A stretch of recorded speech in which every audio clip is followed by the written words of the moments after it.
Ba-ba-da-ba. Boop! I love it. Okay, I'm going to get a little sticker one day that just goes boop. So, session 10, recap.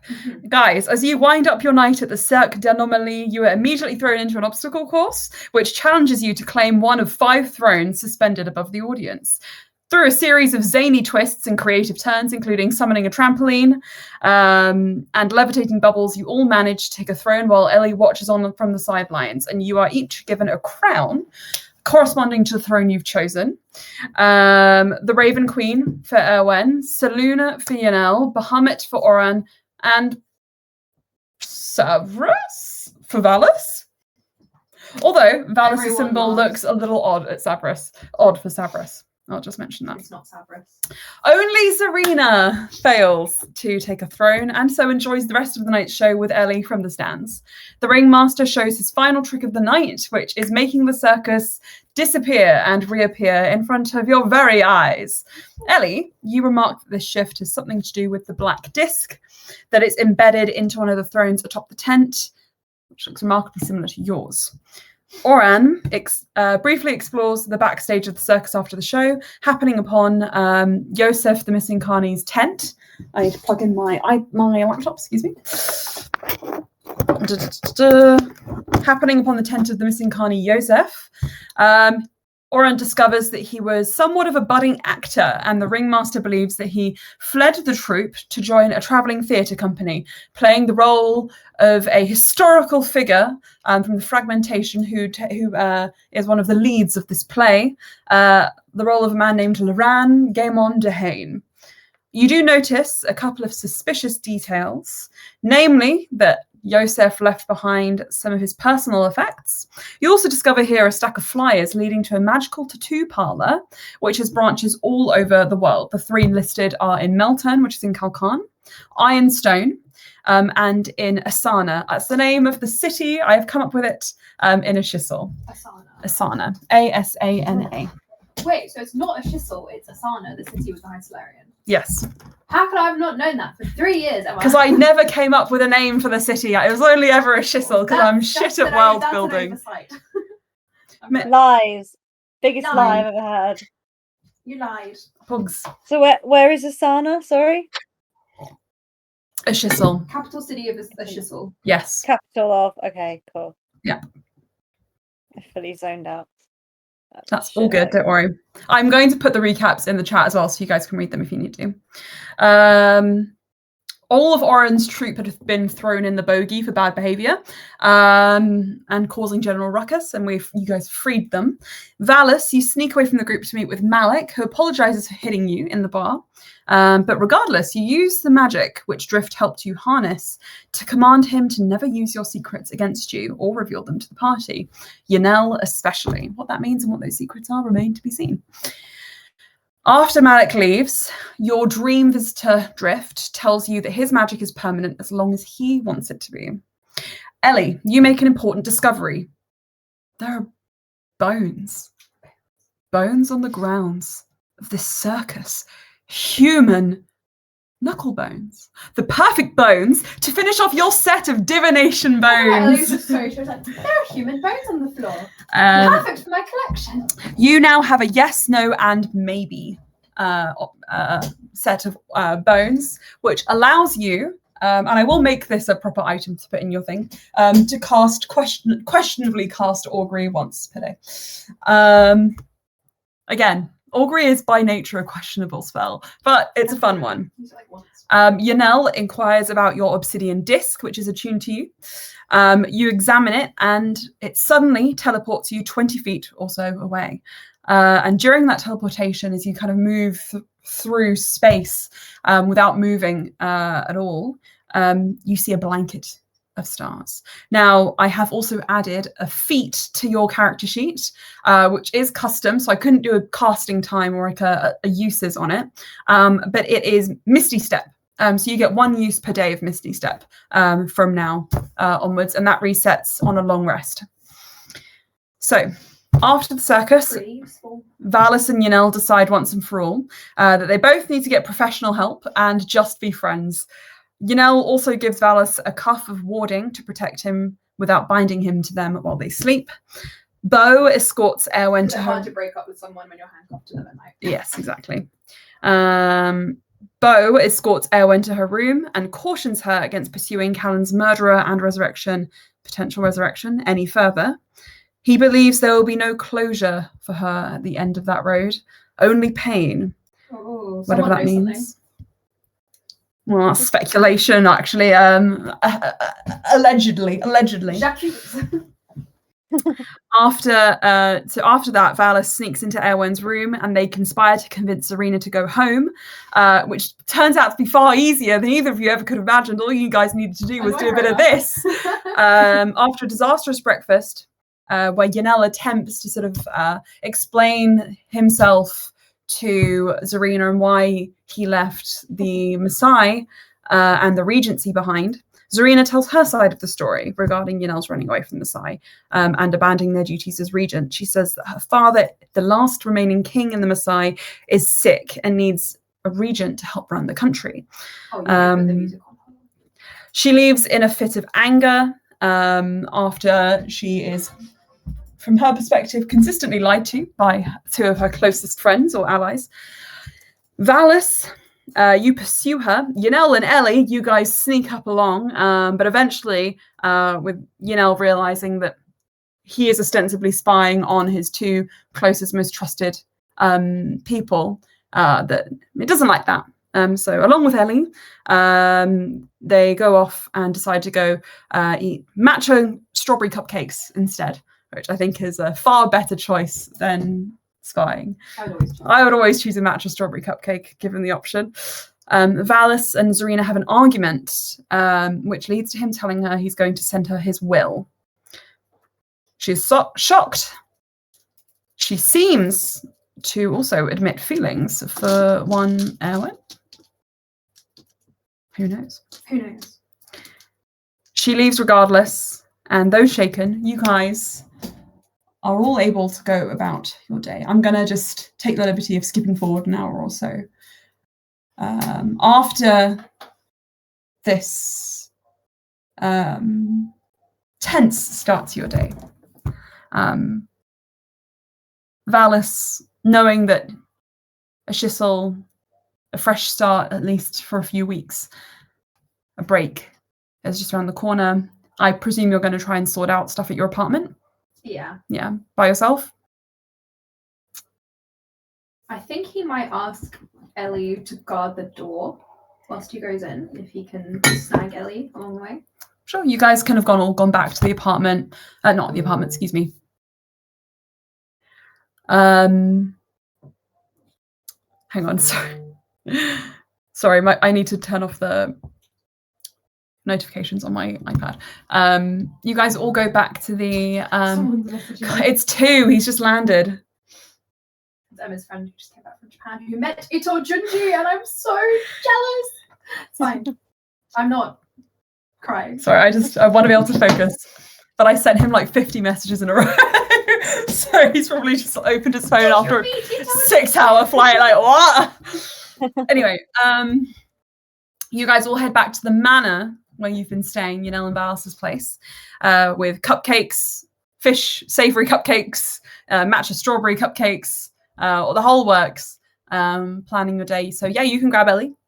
Okay, I will grab Ellie, just to, see, I have supervision, and just steer her out of the room. And as you go, you just hear Yanel say, and I'm not your partner, so I'm having no feelings about that at all. No feelings. Just, that's great. You go and do whatever. I'll pretend not to get any of that. Whatever you want. And I'll just eat this cupcake and have no feelings. None at all. And they just kind of look off into the distance. Who's now messaging me? 2! Oh, okay, hang on, right. I'm just going to I'm going to mute my Instagram. Okay, apparently it was the opening ceremony. That's where he mentioned Jito, so hence why he was there. Sorry, guys. You don't understand. I have a shrine to him right next to me. It's fine.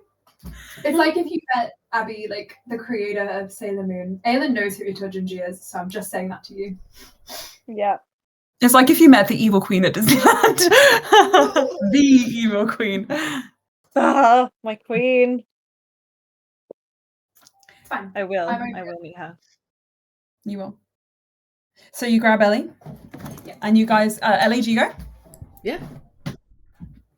You guys head off down the streets of Kalkarne through the merchant district.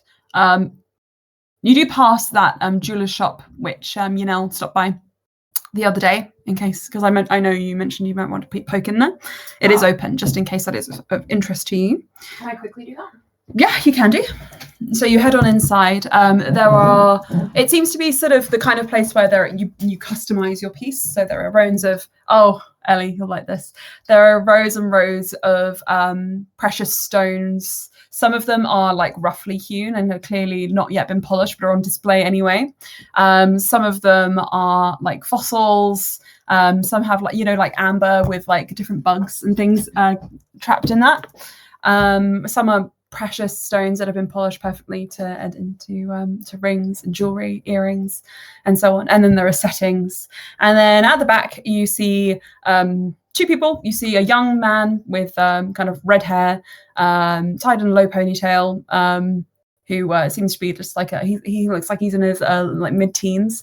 Who seems to be kind of like the assistant, and then ordering him around from behind a counter. You see a blonde elf, Leith, a little bit shorter than you, who has got a little telescope in one eye and is carefully setting a ring.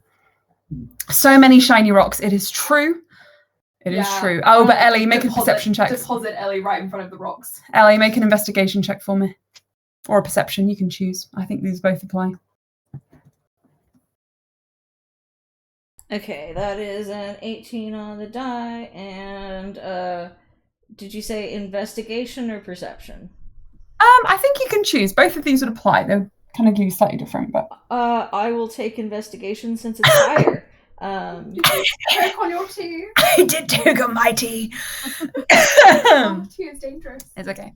It's 18 investigation plus 5. check. Woo. Okay. These stones, whilst well selected, you feel like are a little bit expensive for just a little. The price has been pushed up just a little bit too much, but pretty to look at. Yeah, Ellie's just enjoying looking at them. Also, a fun fact I learned the other day: snakes don't blink. So, Ellie does not blink. Ellie just, It's very strange, and I love it. Yeah. You lick some of the rocks. It's wonderful. Ellie does not lick the rocks because that would probably be, like Frowned upon. upon. But Ellie does that like snake thing where like she just like moves back and forth, like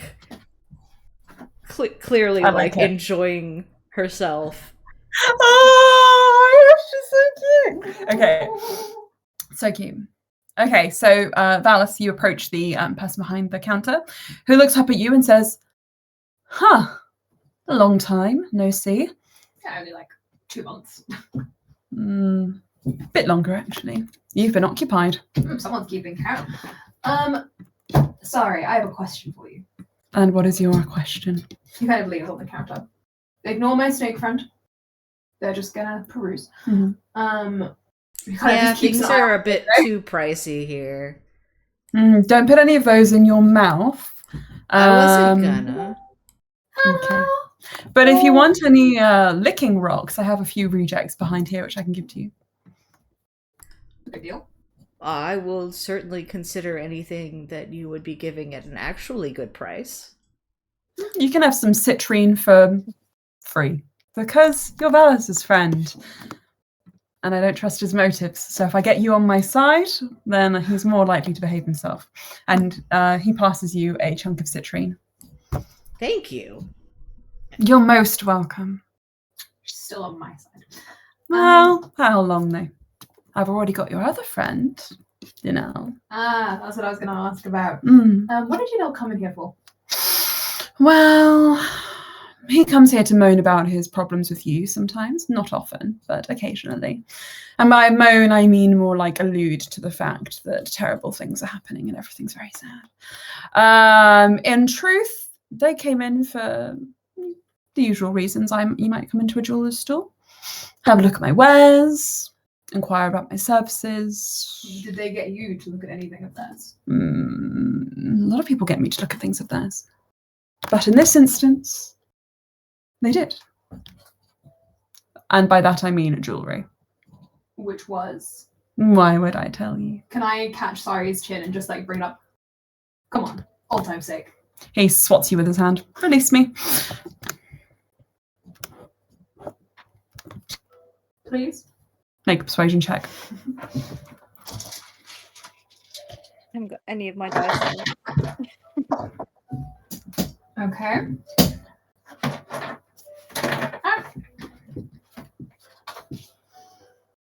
Persuasion's +5, baby. 17. 17.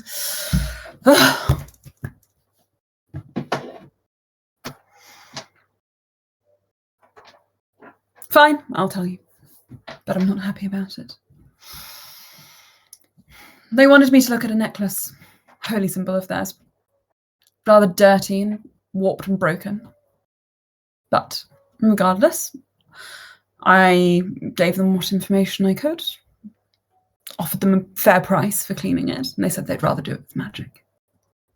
Holy symbol of... And some moon goddess, I imagine Elistray or Seluna. I don't know religion. It's not really my forte. Right. Did they say where they found it, or...? No. They just said it. They happened across it. Okay. Well, that was very helpful. He kind of straightens up. Ellie. Ellie, you can come back anytime, honestly. I always need a new pair of hands around here. These ones are rather slow. Looks over at the teen who's kind of like sweating in the corner. Oh. Pleasant as always. I'll let you know if I'm in town. Oh, please do. Please do. I tend to steal all of his friends. Does he have any more? Throws you a wink. Well, we're leaving soon anyway, so we might not see you for another couple of months. You're leaving? Don't take it too hard. I've grown rather used to your flighty tendencies. A lot of your people have. Can I inside check him? Yeah. What is that? Okay.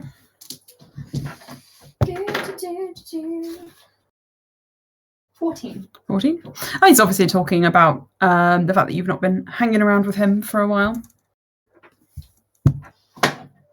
Is he upset? Curious. I will be very humble. Look, I've been in the Underdark. It's been really stressful. And, I'm sorry. That's all right. So long as you promise to make it up with me eventually. A drink, perhaps, when you come back?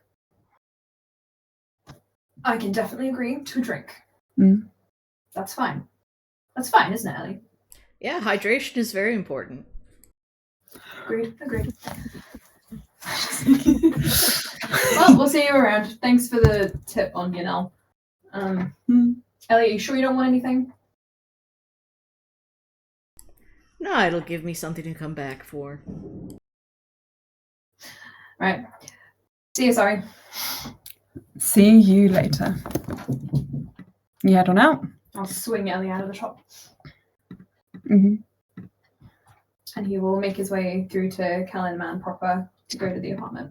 Okay, you make it to the edge. There's like a sort of the seam where the merchant district meets the red light district. It's a little bit seedy. It's not too grimy, but it's just starting to get there. And you head up to your apartment and you can start clearing up and preparing whatever you need to for your impending travels. So Valence's apartment, there's like a downstairs door, a flight of stairs, and an upstairs door. He will ask Ellie to wait just inside the outside downstairs door, if that's all right. Yeah, Ellie will essentially be just kind of vaguely tinkering with stuff outside. Sick. So I'm gonna pack things into boxes, and we're gonna take those boxes to the docks, and I'm gonna ship them somewhere. Okay. to make this seamless as possible. You do this, and the ferrying them costs you, I'm going to say, 10 gold. He'll walk it out. Okay. For all of the items that you need to ferry, and you address them to. It is a secret unless Ellie looks. Fair enough. Ellie doesn't look, but there may be a small comment about, man, you and Yanel keep a lot of secrets from each other. He turns back to you. Secrets sometimes spare people's feelings. Yeah, okay. Cool. I'm glad you agree. I knew I could trust you. But you don't have any problem with secrets, right? It doesn't bother you with us. No, just tell me when something is secret so that I don't just, like, open book for somebody. Okay. Well, you've kept my secrets so far, so I trust you. But if Yanel asks how much stuff I took out of the apartment, just say one little box. I was just gonna say, I don't know, because I wasn't paying attention. He smiles. He looks very pleased. And then he pays for his shipping and turns back. Right, we can head off now, unless you have... Oh, wait. I need to get my hair. What? I gave a hair to the magic man. Oh, yeah. Wait, we should probably wait for everybody else, because I know that there were multiple people who wanted to go see the magic man. That's so true. He pulls out his mobile stone and he will send a message to Yanel. Okay, so back at the house, Erwin, Bo, Oran, Yanel. Oran, the first thing, if you're just listening and that's okay, Anna, I'll just say that Oran, you hear Roland coming in through the door. He sits you down and just lets you know that he is going to be sticking around in Kalkarne whilst you guys go off, just in case Colin comes back sooner than he anticipates. He wants to make sure he's got a friendly face waiting for him. But he will be joining you in October. Did you see what I did there?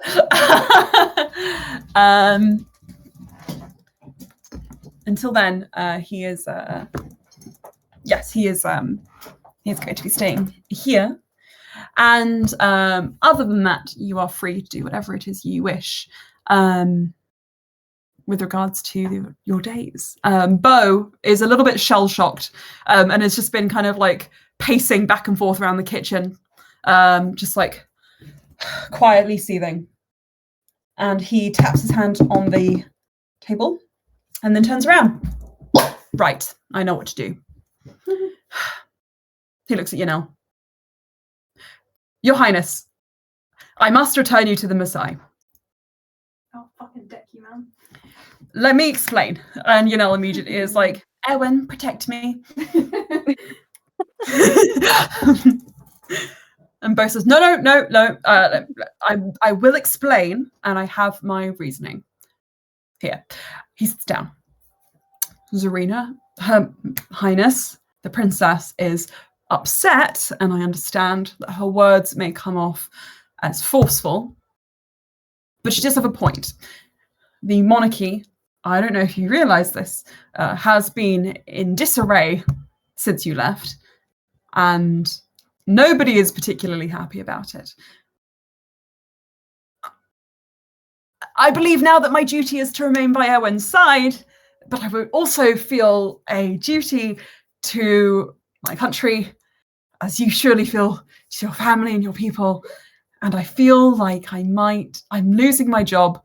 I might as well try and make the fallout as simple and straightforward as possible. Perhaps if you go back, you can lend an air of stability to, and Yanela's just like, no,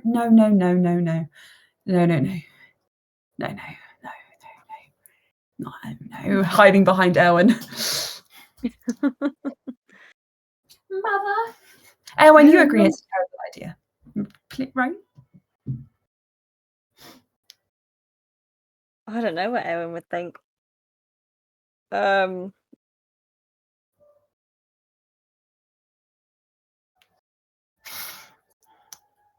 Bo will carry on. She'll just be like, well, Bo, you just said that your duty is to stay with me, so perhaps you should just stay here.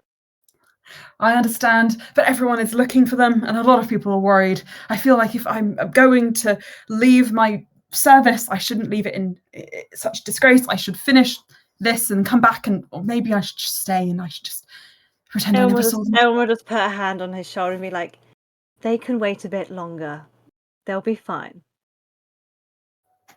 Please stay. Please don't take her away. He looks at looks at you. Oh, how did I end up here?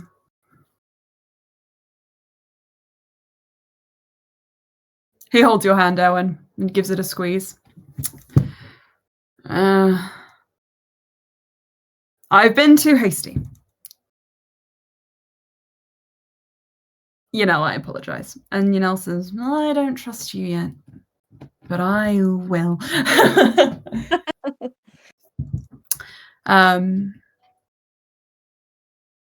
Bo looks between the two of you and just says to you, Owen, but I do feel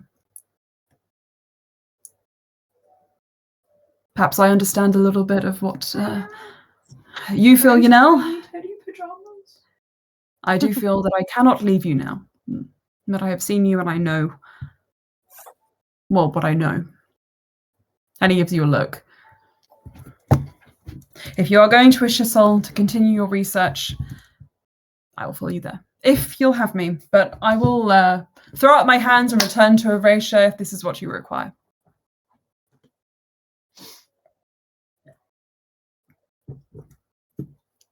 Do you want the hot Scandinavian man to stay with you? Does, but she doesn't want him getting in the way. If he feels hesitation. And he just gives you a smile. You can stay, but no, I'm going to carry on with my plan. And I would appreciate if you didn't stop me. If you feel like you need to stop me, then perhaps you should go.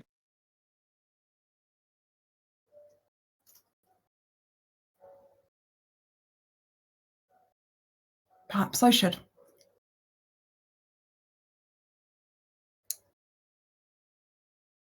But I don't want you to face this alone.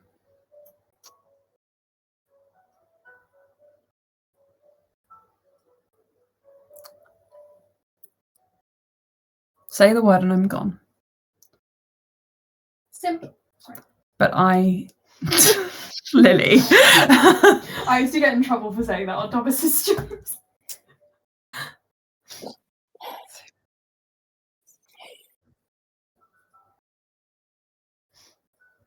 But I'll be here to help you pick up the pieces should you need me to. Thank you, Bo. Yes, you don't need to go yet. It'll be your choice if you want to leave.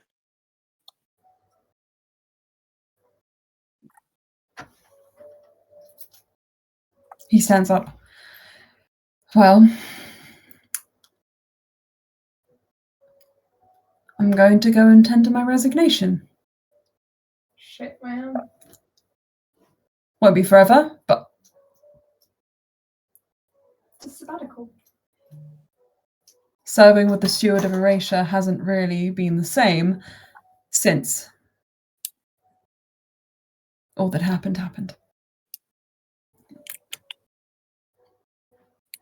No, Callan brought a certain life to the job, which, if I'm completely honest, it's lacking now.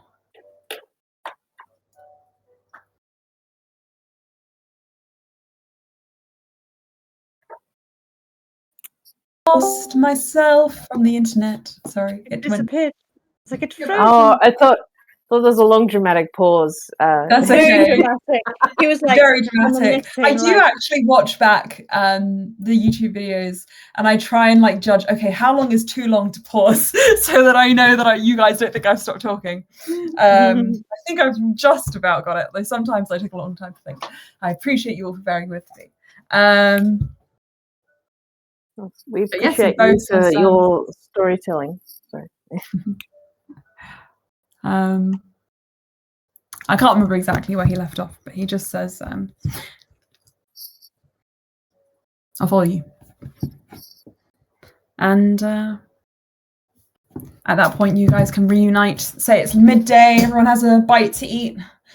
Everyone has hydration. Sorry? I'll message them whilst they're eating. Yeah. Everyone hydrates. Everyone's having a good time. Everyone's stressed about the fact that Zarina has left, but you get a message from Valis letting you know that he's going to the Sigillary if anybody wants to come along. If you remember the Sigillary Magic Man. He's like, Magic Man, let's go. Magic Man is able to perform various spells for you for a fee. So if you would like to, you may go there and inquire about whatever it is you might need. I have Kevin with me this entire time. Kevin's like, fuck you. My God. Get me out of here. Such an angry little bird. I have reason to be angry. And you guys can all reconvene in the markets. You're packed to go. You're ready. You're doing your last few errands, and then you'll be off. So you guys will go to the Sigillary. Does anybody not want to go or want to do something else? I want to go. No one to go. Okay. Sorry, what's the Sigillary? This is where you guys have in the past had your runes looked at by the tiefling Kyvia. This is where you've come where Ellie came to investigate the black obsidian disc. Scryed on Colin here, that kind of thing. But you enter into the sort of small town square.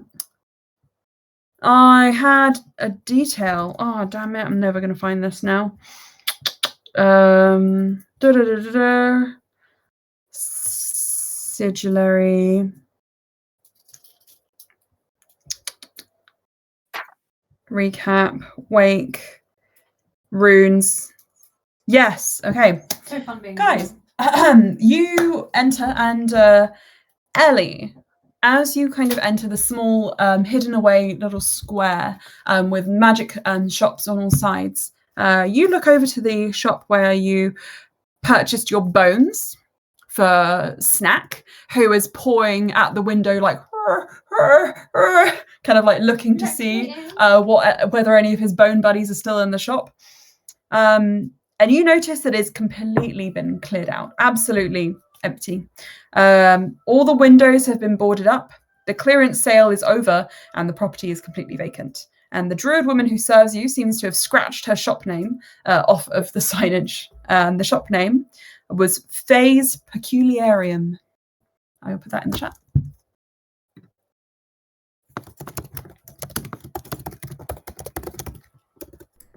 So essentially, it is prime real estate for Spirit Halloween. It's prime real estate for Spirit Halloween. You genius. You can see that there's like a ball clown costume hanging in the window. Like there's a couple of people with like pumpkin masks on, like getting ready for spooky season. But as you know, Kyvir is still in operation. You enter his shop, descend into sort of like the lower area where he does his work, and you see him tending to a customer who sort of like nods happily, seemingly satisfied with their purchase, and leaves with a sort of a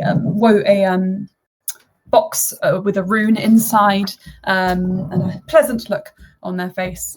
And Kyvir smiles and then looks at you all and acknowledges you and says, "Ah, good to see you all again. Back for more? Any more relics from the far realm?" He looks over at you, Ellie. No, but I can do this now, and Ellie like does a little misty step.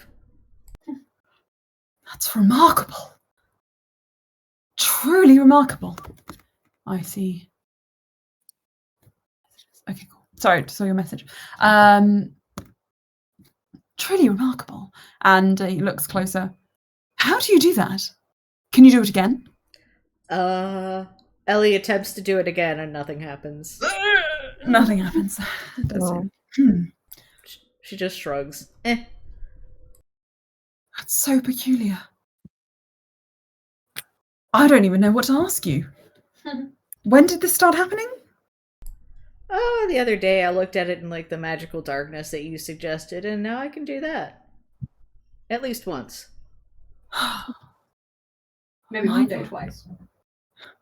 Who's to say? Perhaps if you find another. Remarkable. Have you considered showing that to anyone who works in academia or a museum? Well, we are going to be heading off somewhere to consult with some academia. But there are some academics, as it were. I am not the one who is looking to purchase your services today. That is fine, but please, what would you like me to do for you today? I have an order to pick up. Ah, yes, your hair. Odd, I'll say that much, but unfortunately somewhat inconclusive. Let me have a look. And he goes out back and kind of rifles around for a moment, and he comes back with a sort of low-sided tray with a sort of a cotton piece of fabric kind of laid on top. He unfolds it, lays it in front of you, and it's perfectly in the center, perfectly straight. You see one long, thick black hair. And he says, "It is remarkable, the things you bring me. I hope you understand that. Whilst this does seem to be hair, by all means, just interacting a little bit with it magically reveals that it has been touched." And he moves his hand over the hair, and you notice as he kind of like lets a light fall over, the light seems to almost be sucked away as it gets nearer the hair. Creepy. By the negative energy planes. One of them, which one we cannot say. Except negative energy plane. there is a theory, I mentioned it I believe a while ago, which is that I would have forgotten instantly. yeah, well, it's all right. The studious mind remembers these things. I have a degree in engineering. Well, Oran. a studious mind could also write it down, so if you repeat it this time... I will write down my findings for you as part of my fee. Oran, what do you need? I was wondering, is the hair giving an effect as if it's like bending light around it? Yes, Kind of yes, like, it is. yes, okay. Very much. So what does that mean? Okay, Black hole. Or it's very dense. let me. Non-bookish terms, because that's boring. Okay, let me give it some paper. He comes back with a scroll of paper and a Even piece better if of you can draw. a pencil. Yes. I wonder if I should actually do this. Okay. Are we all listening? He gets so excited when he starts drawing. He's like, Right. Ellie is taking notes. For a long time, it was believed long time ago. that we were alone in the ether, if there is such a thing.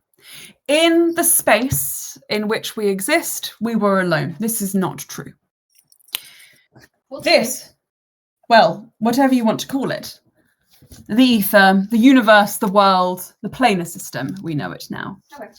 For a long time, this was us. We were alone. You can draw little people on it. All right. I will draw. It'll help me understand.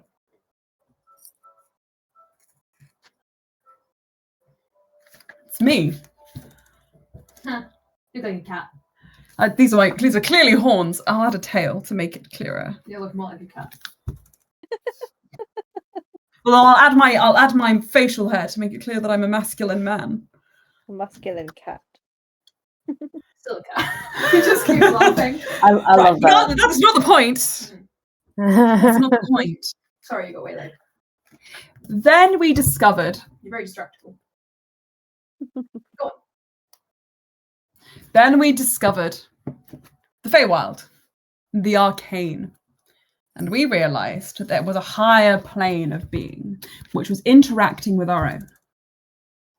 And we discovered That seems elitist. higher in terms of its effect. If light is upwards and darkness Really is specific downwards. about- Sorry. Right. He puts a hand over his mouth. And then we discovered Mhm. the inverse of this, a place of darkness which was only accessible through the darkest places of our world beneath the earth, the Underdark. The Feywild, the material plane, and the Underdark. Mhm. And these led to further discoveries. The idea of the afterlife, Elysium, a place which could be accessed from all planes through death, but through very specific points of the Feywild. Okay.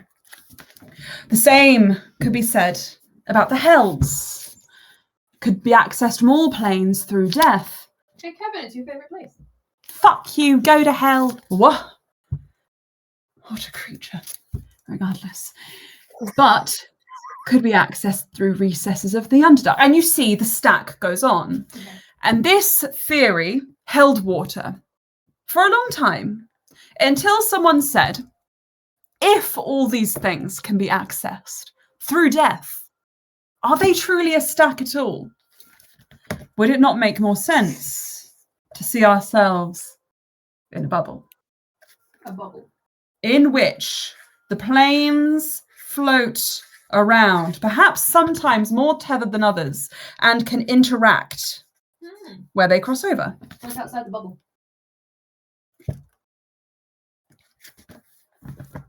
That is a question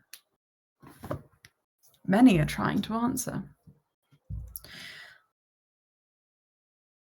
The existence of space in which the planes can overlap suggests that there could be infinity beyond what we already know. I don't like that. Well, the discovery of the Shadowfell, a rumor, a myth, answered the question of where do we pass through? The Raven Queen claimed the domain of the passage of life and death. Through the Shadowfell, you have a surefire way to get to everything. Except, and he leans in, the things that you have brought me, they leave me curious. There is a theory that I had been curious about, but had written off for a time, that there is something more tangible to be found in this space. Oh, the inside of the bubble. The bubble. The bubble. The planes move about it. So surely it has magic, science, laws, Is physics. That negative space? Right? Did I get it? The negative energy planes, the positive energy plane. That is the best way we can divide these places. You're saying the hair comes from the bubble. Have I just proven that there is life in the bubble? But perhaps, but the thing is that the disc. I should patent this. You can't patent someone's hair. I'm sure they won't mind. Maybe perhaps you'll ask them. Ellie, your disc came from the Far Realm. Another name for a plane which rarely interacts with our own. So rarely that it is also, well, if there was a lack of evidence, but there is not, there is some evidence of its existence, enough documented evidence to prove it, to suggest how large this negative energy plane is. There is a consistency to the Far Realm's appearance on living record, at least in the material plane, which gives us a vague idea of a cycle, a pattern of motion to the planes. Conjunctions we can predict. The Feywild will conjunct with, I can't speak. The Feywild will overlap with the material plane a certain amount of times per year. The Hells will do the same. We will see on the material plane more teleportation, more Fey activity. We will see more hellish appearances and such and such and such from each plane as they overlap with our own. And we can map these. Like Halloween. Indeed. But the Far Realm is called the Far Realm because it travels furthest in this negative space. And we call places like this, and he just gestures around him. Material plane, positive space. But perhaps the negative energy plane is a misnomer. He gestures to the hair. Can I take that back? You can. If something can exist, if there is life, civilizations out there, my question is, why have they not made themselves known to us? And should we make ourselves known to them? If so, how? How do you move between worlds? That sounds like someone's PhD thesis. Ellie, you heavily recall people have been vaguely studying elements of this theory for a while now. And elements of your own parents' research has touched on these kinds of theories.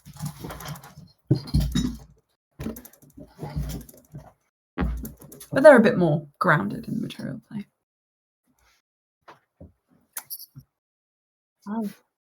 If I may ask, is there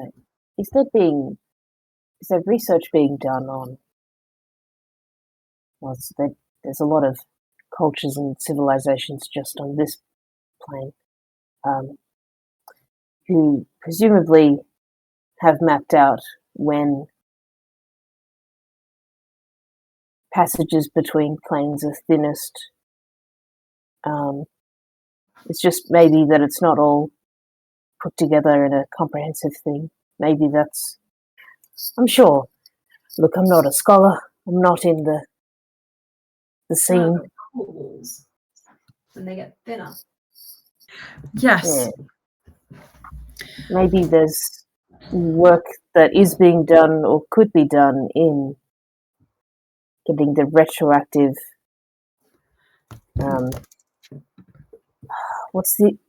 I'm trying to think of the other word that complements forecast. It's like Forecast. Precast. It's a forecast, but to the past, like trying to map out that. Anyway. Yes. He understands what you're saying, and I open up my big campaign guide and check. Give me a second. Seriously. That's all right. A timeline? Not a timeline. No. Act 1, levels 1 through 7. There are some headers, which if I said them out loud, you guys would be like, oh my god. Rescuing Colin is one of them. That one's one of the nice ones. Right, so Oren's nature. Oh.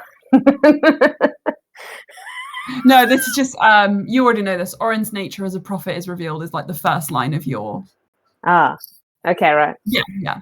Of your thing.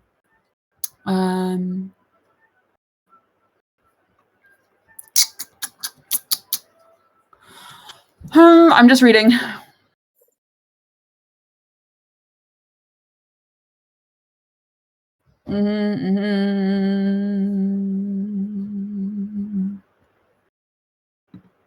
Yes. He leans in close to you. And he says, what to do? What to do about... About you lot. This is Kaivir. He says, in just, say, a week, 2 tops, of knowing one another, you've brought me numerous artifacts, adding great weight to the theory that there is something more out there than just a negative energy. Do you understand how earth-shattering that is? Can you write that down and send it to us so we can show he elbows Ellen, a friend of ours, that our research is very groundbreaking and important? Of course, but like right now? Yeah. You might want several other academics to sign off on this. I know people in the High Solarian who may be able to help you more than I can. That is the High Solarian is one of the chief most universities this side of the world. It's in the southern hemisphere in a country called Ashiysil. Have you heard of it or been there before? Yeah. Okay, fabulous. I would suggest perhaps going there, and I if you are able to book passage, I can send word ahead. Who are you going to be sending word to? He looks torn. It's gods, what do I do? The song Torn just entered my head. Nothing's right until I'm all out of faith. I can't say. I apologize. I've taken a sacred vow. About academics at the High Solarian? Come off it. No.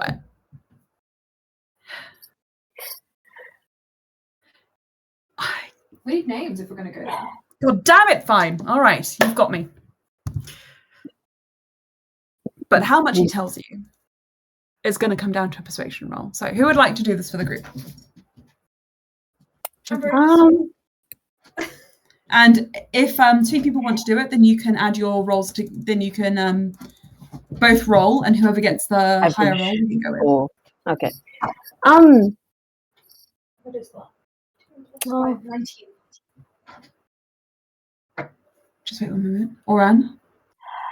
I mean, I don't want to persuade him to, I don't want to persuade him. I'm sorry. You could lift me up so I look more impressive and persuasive.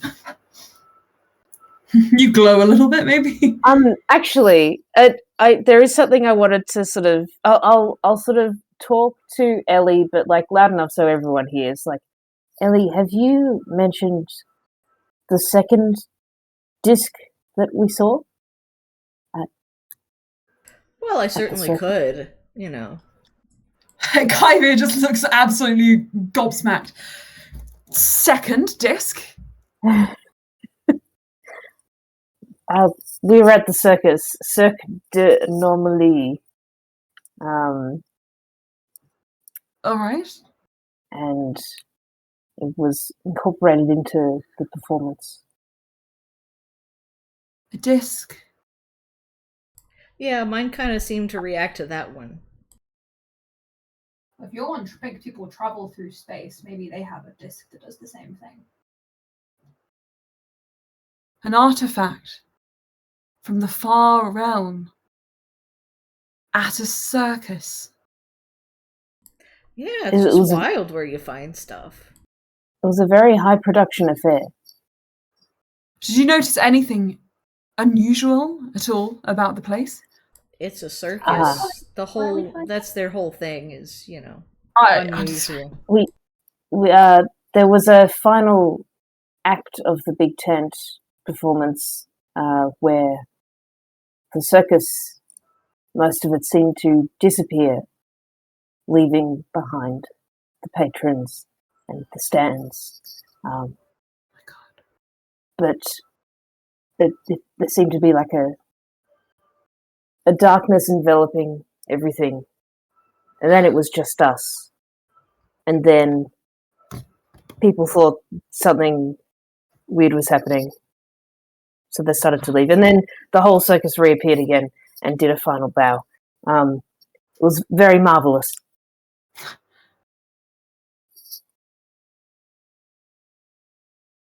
My God.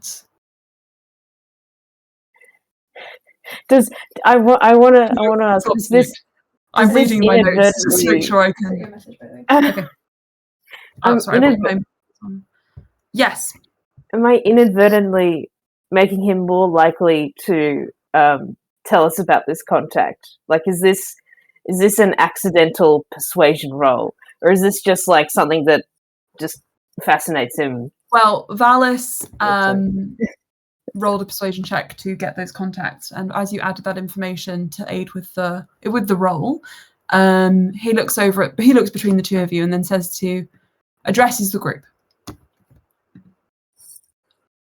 Do not fret.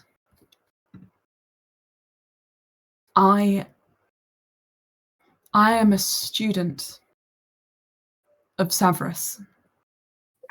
I serve the god of the arcane and knowledge. And I seek no purpose but to use my knowledge, my skills, to help those who may be in need. And I believe that you are all onto something. However it is you are finding these artifacts, I think you need to be given every tool imaginable to carry on this work. He looks at you, Valis. Gods damn it, I'm going to tell you everything you need to know. The High Solarian, the founding university of Akiriri, the Royal Academy,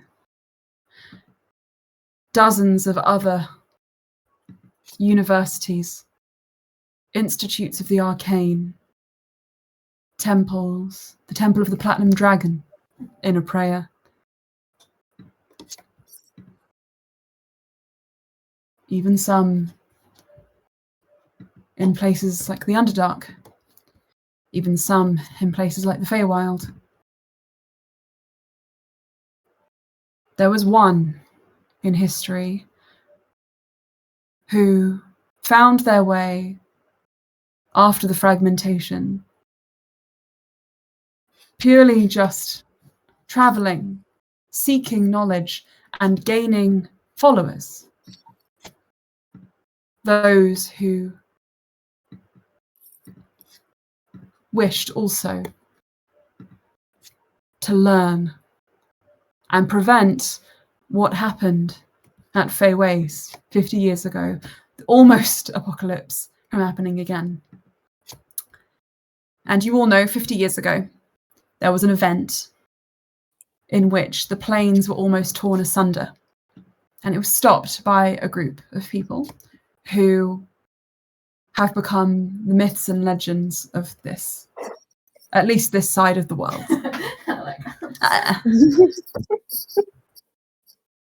When you have associated with the children of these people and grown up in proximity to such greatness. Valis, as have you. And the rest of you've heard of them through stories. Bluey Sparks, Sliansun Talar, Ulster Gaemon, Loranda Hain, Nicantha Rikas, and Nefel Karadamanyazar, along with others who helped them in their quest. Anna? Oran? Oran saw the character, the cast list of that play. And I think was able to kind of. Therefore, have they been able to clock that? This is the same people who dealt with the fragmentation and who have this connection to Bellis's father's. Oh, hang on, was I there for that? I don't think I was. Anyway, I don't know. Does Oren think anything of these kings are also part of the fragmentation story, or was that already evident? No, if you would have known this based off of second-hand knowledge. The details would have been very much blurry. Lily, I sent you a message, and the information that you glean from the play, you can imagine, is an embellished, slightly altered story, but it seems to be fairly accurate compared to what Kyver is telling you. And he says, these individuals saved the planar system from destruction. And like I said, there was one, Sliansun Talar, a wanderer, a gatherer of knowledge. They, without even having to raise a hand, inspired so many minds, so many academics. An order was formed. An order that I am privileged to have been a part of.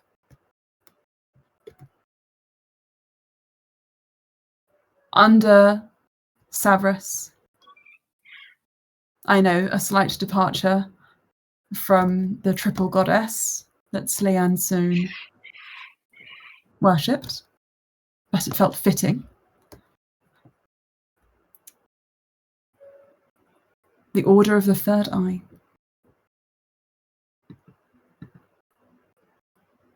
The eye that is open to the horrors and the dangers that we face.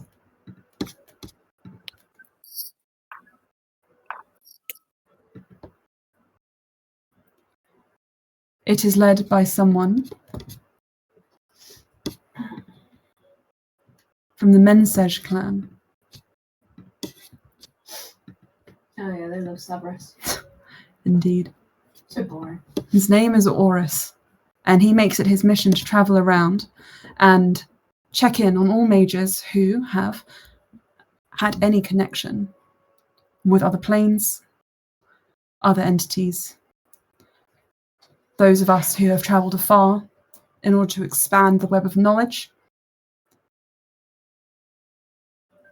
He is the font of this knowledge. And if you can, I would suggest speaking to him. Do I know this guy? No. Oh, yeah, actually, probably. But he moved in very different circles. Okay, what do I know about him as a person? You know that he was a diligent. Erwin, you'd also know details about him. Diligent. He studied the arcane. I'll write it down. It's definitely going to be not how I spelled it. Was he like... Oh, right. It's definitely not. Yeah. I spelled that wrong. That's all good. Horus. Like gold. Yeah. Would I have liked this guy? Or is he boring and stuff up? You probably would have thought he was boring. Okay, I turn to Yanal and Erwin and smack them both on the shoulder. Ha! I have to go talk to boring people. No, if we can find Slayer, not boring. This guy, boring. Would you say he is a nerd? That's perfect. Definitely a Perfect. Valis nerd. does this. Right. Yanel just says, definitely a nerd. Anyway, he leans forward. Are there any other contacts? Anyone else we should know? There is someone called Corvius, who we have already made connection with in the High Solarian. Or And Kyvir nods and says, I believe he was also, or is not, if not already still, part of the network.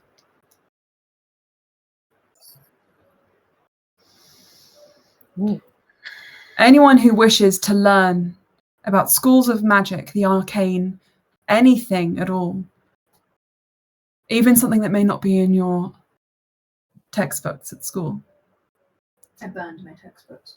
these are the people you should be talking to. And Bo starts sweating and looks over at you, Erwins, with suspicion, and is like, But he says, Oris Mensej, I know him.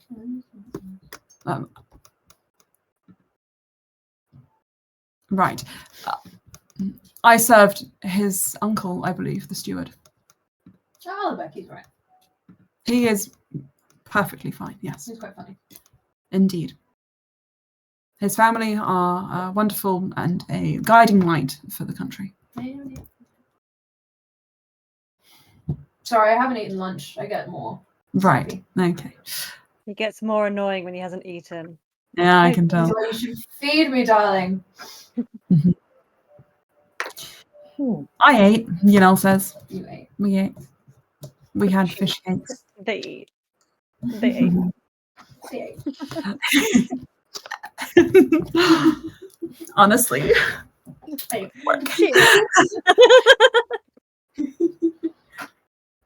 Kyvia looks at you all and says, right. Now, look, this is the most important thing. I actually was sworn to secrecy. It's not a really big secret. No, it is a big secret. Nobody knows this order exists. I've already forgotten about it. I'm pretty sure Slia herself has even already forgotten that it exists. We haven't seen her in many, many moons. surely the people in the order know that it exists. Well, yes, but we don't all know who's in the order. We only know who runs the order. What if we got one of us to join the order, and it should probably be the smartest person here, which is her. He points at Erwin. Well, you would need to ask Oris Mensej. Well, he is at the moment the leader, and he, well, you know, probably knows his address. Why would you say that? Because he's a noble and you're a regent. That's true. That makes a lot more sense. Hey, insight check, you know, that was very strange. Oh. It's pretty good. 19. Yanel's maybe knows more than they're letting on. I come over to you now and wrap my arm around their shoulder.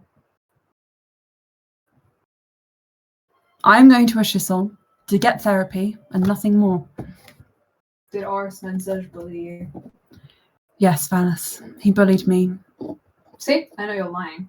Because he was the victim of bullying. And a victim of bullying, he boops, you know, would never bully.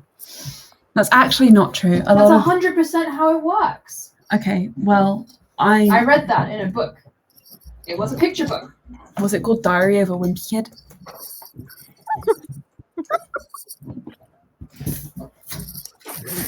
Maybe. Foiled again. Oh my god. Oris Mensej, he has some fringe ideas about the crown. I thought you were going to say he had a fringe.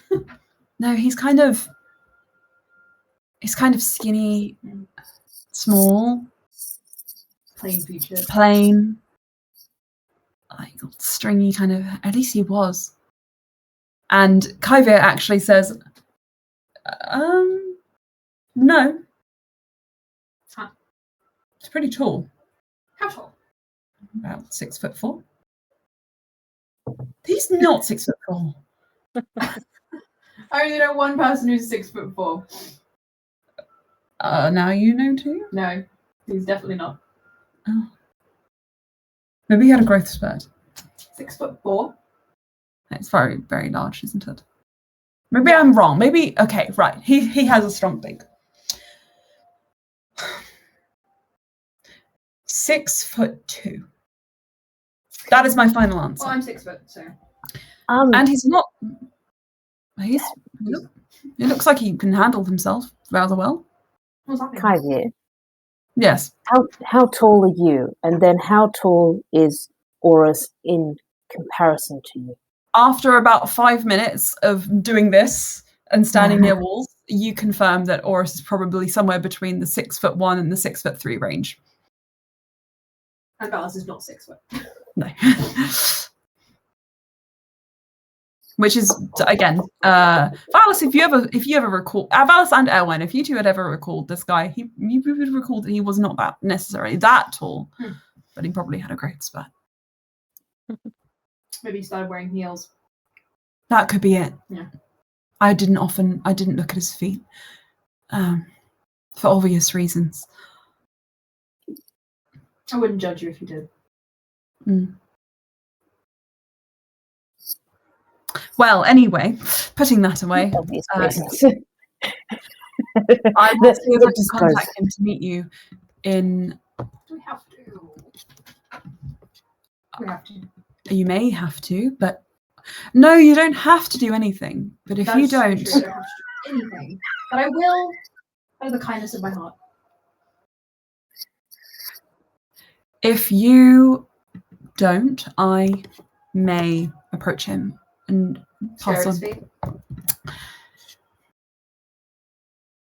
Yunel says, they're probably ugly feet. Okay. Not very impressive feet. I mean, you can learn a lot about a person depending on the kind of shoes they wear. I know enough about him. I don't think he's going to be useful to us. Hey, hold on, no. Seeing Yunel's reaction. Let's organize a meeting with Oris Mensej. Let's do it. Yeah, I'm suddenly really down. I was talking about, the practicality of their shoes, whether or not they're like adorned or expensive. And I don't think anyone's going to be staring at his feet, Yunel says. What about you, Yunel? Are you going to stare at his feet? 6'3" feet. What are you trying to do? Nothing. I'm hungry though. Can we get lunch? Yes. Kyvir says, right, well, I will put all my information in writing for you, sign it as per your request, looking at Erwin, and perhaps you can use that to sort of gain some influence at the High Solarian. Maybe it'll open doors for you that were previously closed. People won't necessarily know that I, myself, Kyvir, am a member of this order, but they will recognize my sigil. It is all the same. And all of us who are a part of the order will share the same one. Please, and this is incredibly serious. I was not meant to share this with you. Very serious. I was not meant to share this with you. And in doing so, I am putting our order at risk. You should really be careful about who you share that story with, especially if you don't want people in the High Solarian to know. I trust you all. Mostly because you have absolutely no idea what you're bringing me is so brilliant and rare and revolutionary. I can sense there is a naivety to you all, and that in itself makes me trust you. If someone knew what they were doing with these things, they never would have brought them to me. They would have hidden them away and used them for nefarious purposes. That being said, perhaps don't trust the circus. If they have one of these things and they haven't shared it with the wider arcane community, not that I can confirm that, perhaps they might be up to something no good. Maybe they just don't want to share their secrets. People are entitled to that. People are entitled to that, Yunel says. Within reason. Within reason. You be like, don't do as I do. Mm-hmm. Mm-hmm. We could confirm with anyone else in the order that this is the case, that no one else has had that brought to their attention, and then we can infer that Maybe we should be checking on. Oh my god, what does the guy say? Fuck, Zan. The guy who was in the play, Yosef. Maybe we should check on Yosef. Okay, I just need to add everything that we've just done to my notes. Fair Luckily, I have this pre-written.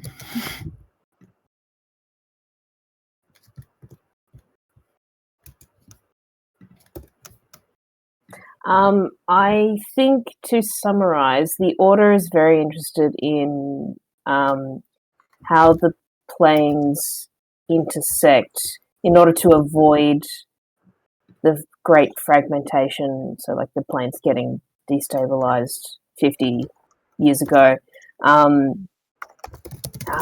It was kind of modeled after one of the people who helped with the fragmentation, who traveled a lot to different unis and temples just to get knowledge. But the Order was established under the god Savras, god of knowledge and the arcane. So the Order of the Third Eye, Kyvir has told us that Horus Mensej is the guy who's leading the Order right now. Okay, thank you. When I snapped back into it, all I heard was Horus Mensej, and then I will put his name in the chat, and then everything before that I could not remember. I was listening, but it just went. That's okay. This is why we have the recordings, because we're all neurodivergent and need our own. I was like there, and I was like, wait, I don't know what we're talking about. It's a lot of information, and basically, all you know is that there is an order called the Order of the Third Eye. You have a contact through Kyvir, and he can potentially help you on your further journey as you learn about whatever the mysteries of this campaign are. The piece of information that's probably most interesting to Erwin is that he's 6'3". Is that he's wow. Hey, Erwin's 5'5". Everyone's tall to her. By the way, the reason I backtracked so hard is because I actually just made that up off the top of my head, and then I realized in a separate thing I actually had a different description for him. So he is probably 6'2". Please, everyone, manage your expectations. Adonis will not be entering the campaign. 6'2". 6'2", so a little bit taller than Zarina. And what's the thing Erwin would want to know? Indeed, that the Order of the Third Eye is an order which sort of how do I even phrase what I'm about to say? The Order, members of the Order are preeminent in their fields. So basically, if you're looking into fringe arcane practices, necromancy, having this order as a contact perhaps would be good for you. I think it sounds like, especially because death is the easiest way to access all of the known planes. Indeed. You don't really want to do. No. But and the other thing is that looks awkward. Awkward. I'm going to question them on the way out. And Kyvir says, "Is there anything else I can do for you? Any other spells, castings, scryings, messages?" A teleportation rune? A teleportation rune? An illegal teleportation rune? I don't care about the legality. Yinel says, "I've already brought us tickets for the station." Yeah, but it's always useful to have one. You know, when you get into a sticky situation. Kyvir says, "Valis, as much as I like you all and appreciate the things that you've brought here, I can't just give out a teleportation rune." I will pay for it. How much? Do you take credit? No. What? Cash. For illegal teleportation runes, all cash. Can I just say it was something else? No. They can tell. Right. The reason it's expensive is because magicians can tell when you set up these things. Okay. So how much do you want? 250. Easy. Gold? Yes. up front. He looks at you now. Pay back. Yunel just says, 250 gold. Yeah, pay back. Right away.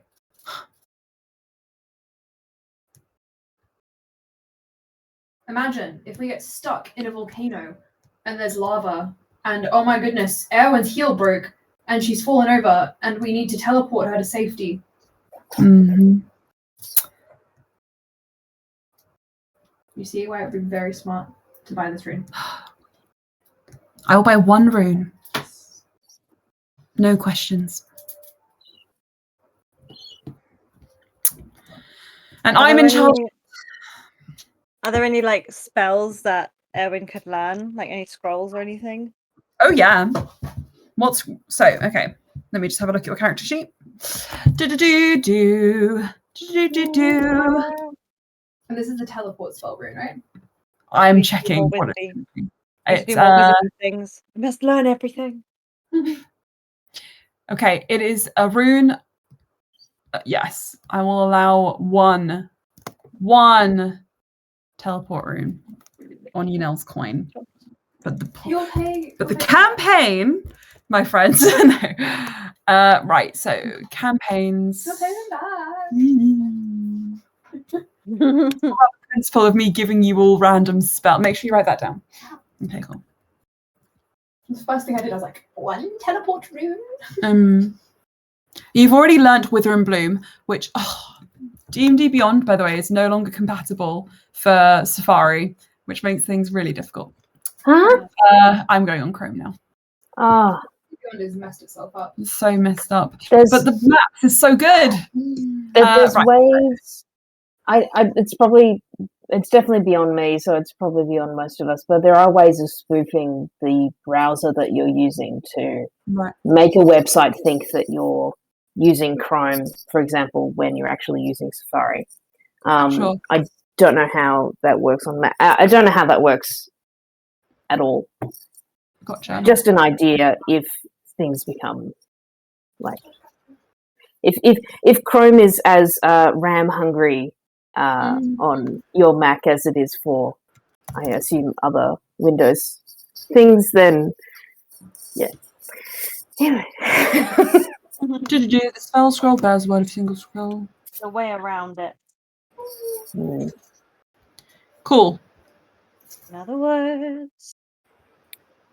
Got the borders. So the way the scrolls work, in this shop at least, you can get a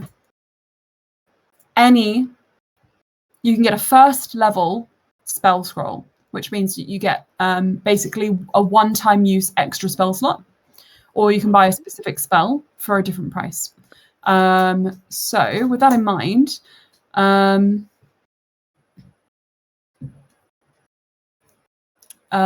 you can get there are spells of, let me just have a look. I'm going to say that you've got Web, Ray of Enfeeblement, That's cool. Misty Step, Useful. Tasha's Hideous Laughter, Hey. and I'm going to say Identify. Otherwise, you can get a one-time random use. And that's like in the clearance bin, and it's like 1 gold piece. So if you want to have a random spell, you can. Otherwise, you can pick one of those. Identify, Tasha's, Web, Misty Step, Ray of Enfeeblement.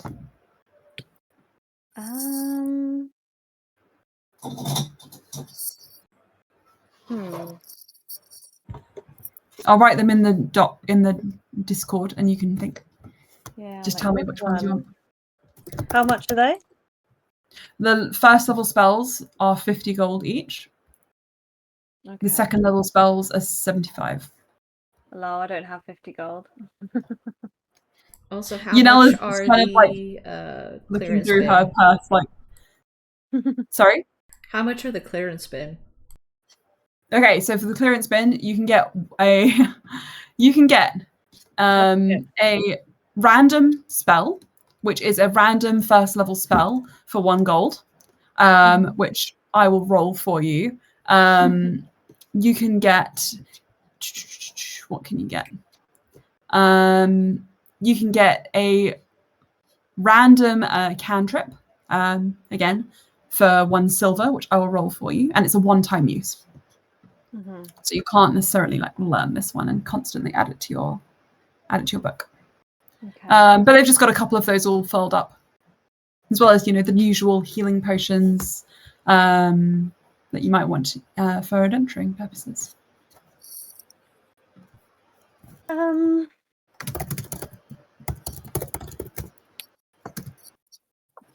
I'll have a. What do we think? Because Ray of Enfeeblement could be good. It is also a necromancy one, which is fun.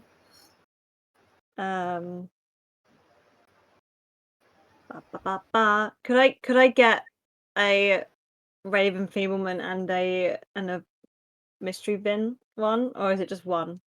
You can. So that would be 76 gold. Now, can I presume you look over it?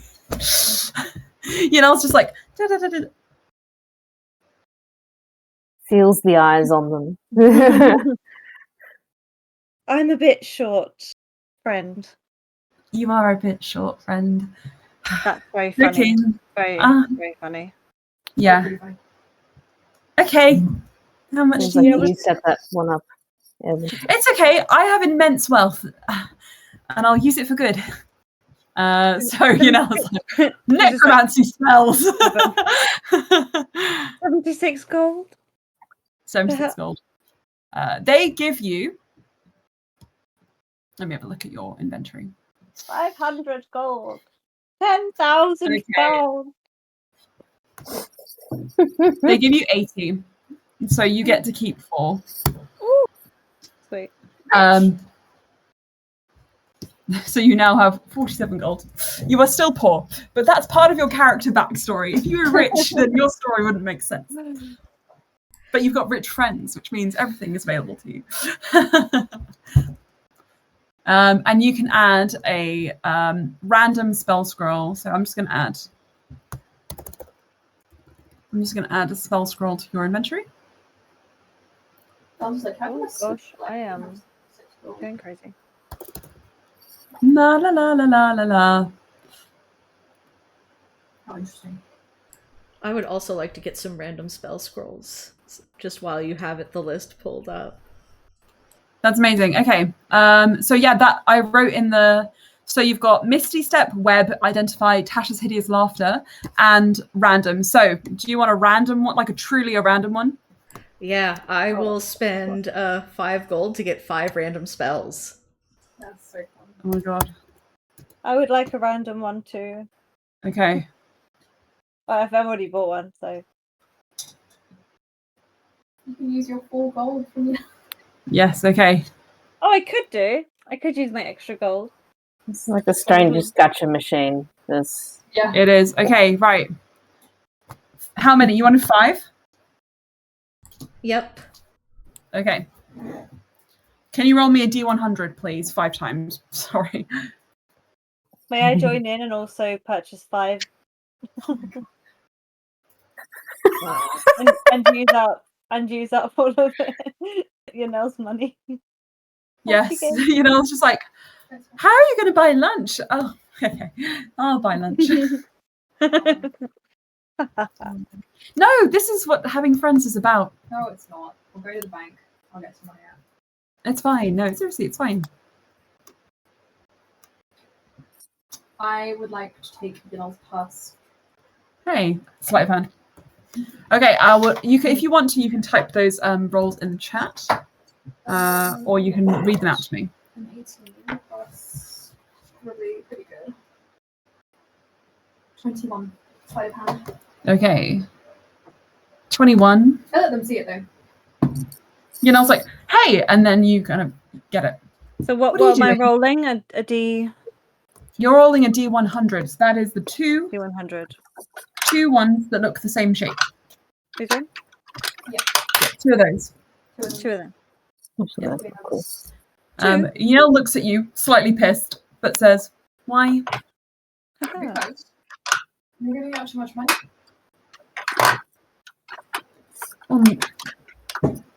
Gifts are nice.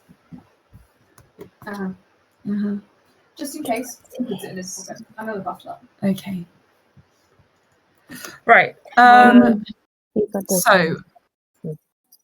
Do I Ellie, have- I typed mine out just to make it easier. you rolled 4. You get 1. Oh my god. Okay. Oh, there it is. I look- Interesting. These truly are random, by the way. You get 1 scroll of Thunderous Smite. Oh my god. 1 scroll of Healing Word. These are one-time uses, and you can't learn them, by the way. Just remember. Oh, Okay. Anything over 80, can you reroll?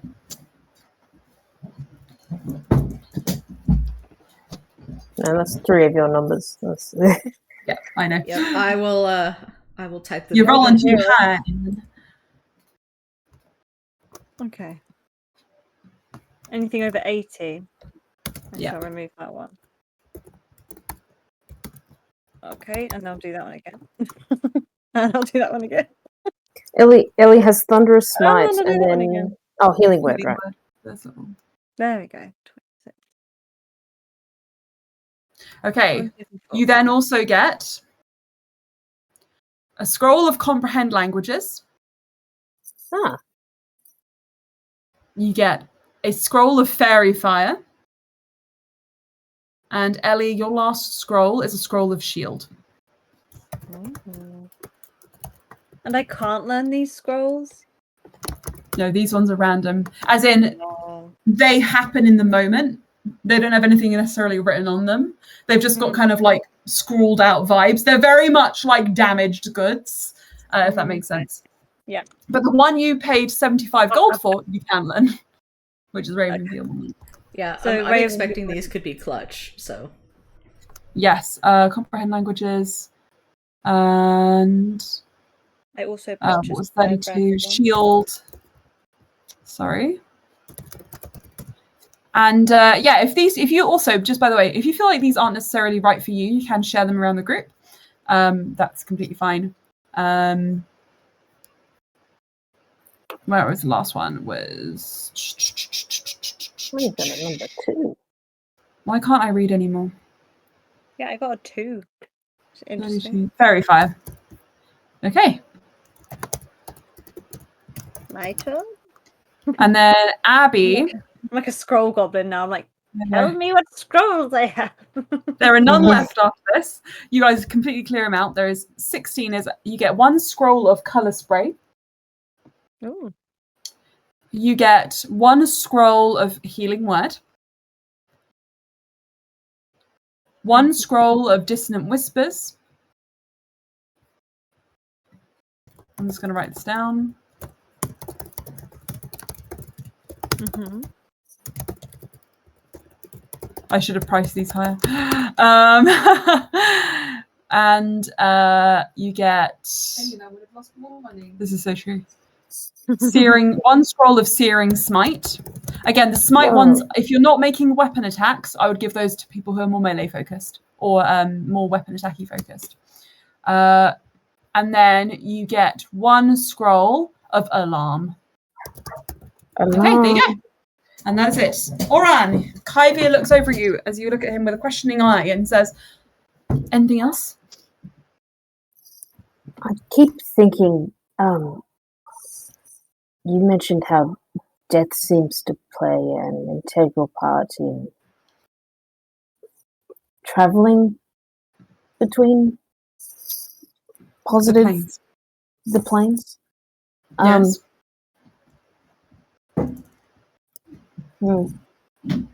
I've unfortunately had a prophecy happen.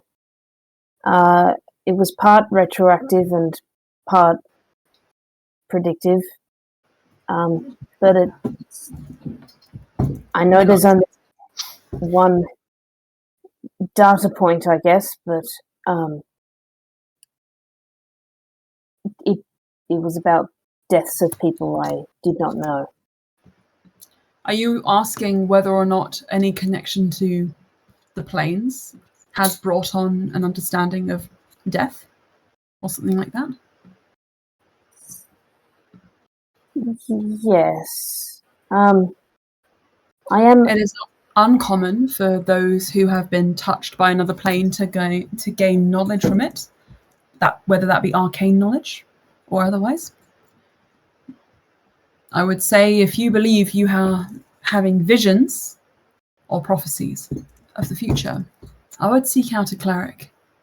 Someone perhaps more in the know about divine powers who might be in control of what you're seeing.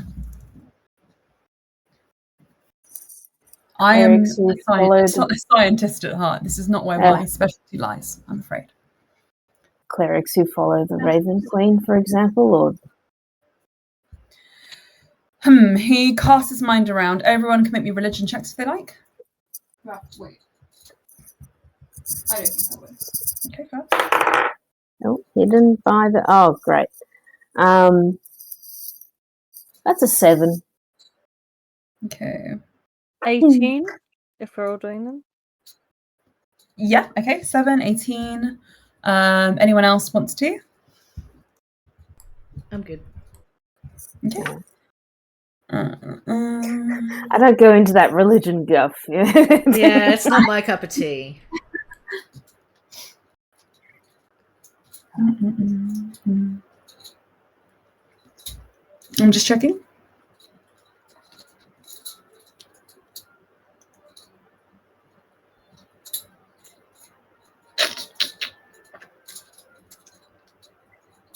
What are we asking about the Raven Queen? Okay. No. Nothing about the Raven Queen. The Raven, you're suggesting the Raven Queen? No, not necessarily. I think that you guys would sort of suggest maybe Erwin, you could suggest, obviously Savras is an option. Timora is the goddess of good fortune. You could ask Horus Mensage. Mask, the god of thieves, often uses divination. Probably the one who would be the most interesting to you is Ogma, god of knowledge and finding lost knowledge using divination. That is a god that is not necessarily worshipped, but often kind of beseeched to by those who are less inclined to religion but still want information. Consultant, yeah, a consultant deity. And with that, you guys can move on from Kaivir's place and head on out to the rest of your day. Erin would like to know if Ellie can already comprehend languages. You have to cast it. Can you already cast it? No, they cast once. I think is it part Ellie, of your skill set? Yeah, wasn't Ellie given, or does Ellie have something that allows comprehend languages? Like Ellie loot does from not something? have comprehend languages, nor any item that lets them do it. Huh? You could cast it. I'll check what it was. Yeah, if you remember, that was Kyvir did that for you. Yeah. He cast comprehend languages on the disc. That was a service that you guys procured from him to translate the runes. Was what he gave Ellie. Potion of comprehension. Let me see. Whatever that does. Sorry. Yes, Ellie does have a potion of comprehend languages. Yeah, you do gain the reminder. basic comprehend language spell for an hour. There you go. You guys are smarter than the DM. So yeah, Ellie will did you want to trade the scroll of comprehend languages for the searing smite? That is exactly what I was going to suggest. Hell yeah. Would you like to trade? Yeah, Ellie will pass it over and give a high five if Erwin is so inclined. She'll just kind of be like, yeah. Thank you. Can I try something as we're leaving? You may, yeah. I will talk to Yanel about Orus Mensage. Valis would like to take the hair and just take out his mobile stone and tie it around one of the stones. Oh, that's really smart. Because they can cross planes. Damn it. I've given you he's something thinking too about powerful. it. I've given you guys things that are too powerful. Okay, right. Okay. If he ties the hair I around the still stone, love mobile stone. It's so mobile funny. stone. It's got a lot of keychains on it. And he'll just like kind of fade to the back of the group as you guys are all trading. And he'll kind of flick it and try and make a connection. You do. Hello.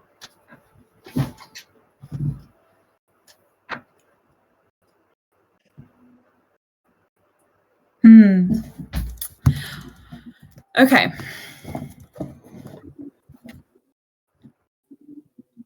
Damn it. What am I going to do?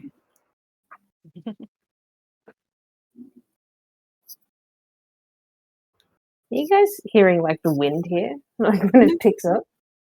I hear Baldur's Gate ambience. Valis, you hear a low kind of like rumble. And then. That. Valis, Manel, so eager to talk. It works. I think anyone with a passive perception of 2 or above notices Valis goes, hey, it works! No, keep walking. Keep walking. Looks back and is like, I'm just testing something. Ellie will distract Yanel with a, hey, did you want this scroll of shield? oh, sure, thank you. I just feel like it could be useful. Just, Oh, that disembodied hand in the back of Abby's screen scared me. Yanel says, that's great. But sort of goes to look around, but by this point it's already been well distracted. Valis. He's like, it works. The voice says, And is it the voice I recognized? it is a voice you recognize. I knew it. Open a door and open a window. How wonderful. What does that mean? Don't worry about it. Valis Manel, I'm glad that we have an open line of communication now. Same. I don't know. So where are you calling from? He laughs. Nah, not gonna tell me. Come There on. is no more response. Damn it. You may have opened the communication, but you're not in control of it. You guys all walk on into the streets of Kalkarne, picking up whatever the last bits and pieces are you need before your travel. You have your teleportation rune, which is under Yanel's lock and key. I'll get some money out to pay them back. Okay. You stop off at the coinery. Ellie, the half-orc and the human man who served you are still there. And they give you a sort of like, strained look because they, again, have not recovered the things that were missing from your vault. And Valis, you can take out some money. And as you guys all head back to gather your things to set out for the teleportation circle, you see a figure standing outside of the house. I don't like it when figures stand outside of my house. Long hair, tied back, wearing casual armor, dark purplish skin. You see Sherlin, who, if you remember, was one of your contacts in the masks, who assisted you and offered you support and help if you ever needed it. Yes, so she is waiting for you outside of the manor and greets you all and says, "Sorry to turn up unannounced, but I hate when people do that. I apologise. But I brought information which I think might be interesting to all of you. Heard you were leaving through the grapevine. That goes around fast. Malik told me. Sorry about what he did to you the other day. Are you all right?" Yeah, no hard feelings. You're a better man than me. If someone smacked me that hard, I would be angry, to say the least. You call it a smack, I call it a friendly shove. At which point you notice Yunel look at you, but say nothing. Shalyn says, as long as you're all right, don't let it put you off the masks. But to all of you, I think it's safe to say each of you has suffered a little bit, or a lot, by Nizana's hand. The higher-ups have made a decision. They're going to remove her from her position. Oh. She will no longer be a leader of the masks, but she will not be removed from the masks. She's going to be reassigned to the veins. It was her specialty after all. She'll be in Kalkarne. Okay. So do I get a restraining order, or how does that work? You'll never be on missions with her. There will never be a reason for you to be around her. And of course, she will not be making any shots about the masks, your teams, or anything at all. Instead, I will be. Huh? I've been promoted. Oh man, are you my boss now? I am a boss now, Palace. But I'm so much more qualified. Well, No, I would make a terrible boss. I couldn't do the timetabling and stuff. Mm. I'd give too many people holiday, paid holiday. That wouldn't work out. I've that's all convinced right. myself. Perfect. Anyway, all of you are welcome back on my team. Ellie, Ophelia, I believe Nizana made you an offer. The offer still stands, and I now open it to all of you. Life expectancy still stands. I open it also to Yunel. Huh? A cleric is valuable in the Underdark. You've shown us that. A wizard with magic like yours, Erwin, is valuable. And Oran, you're the only one I hesitated on, but it felt mean to exclude you. It's not often that someone who is rescued by us joins our ranks. Oh, I heard that. Whoa. Yeah, but But I an have ill heard wind, as an ill Ill wind wind. blows, and Oren thinks of all the death they've prophesized for the masks. well. Yeah. But Vasir has told me that a lot of people vouch for you. Valis, you don't need me to explain your skills. The offer stands. For when you come back. When, if, who knows? It's very gracious of you.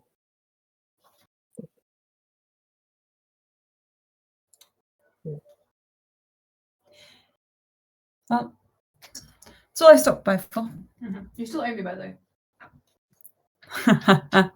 They smack you on the back. Ow. Sorry. And they leave.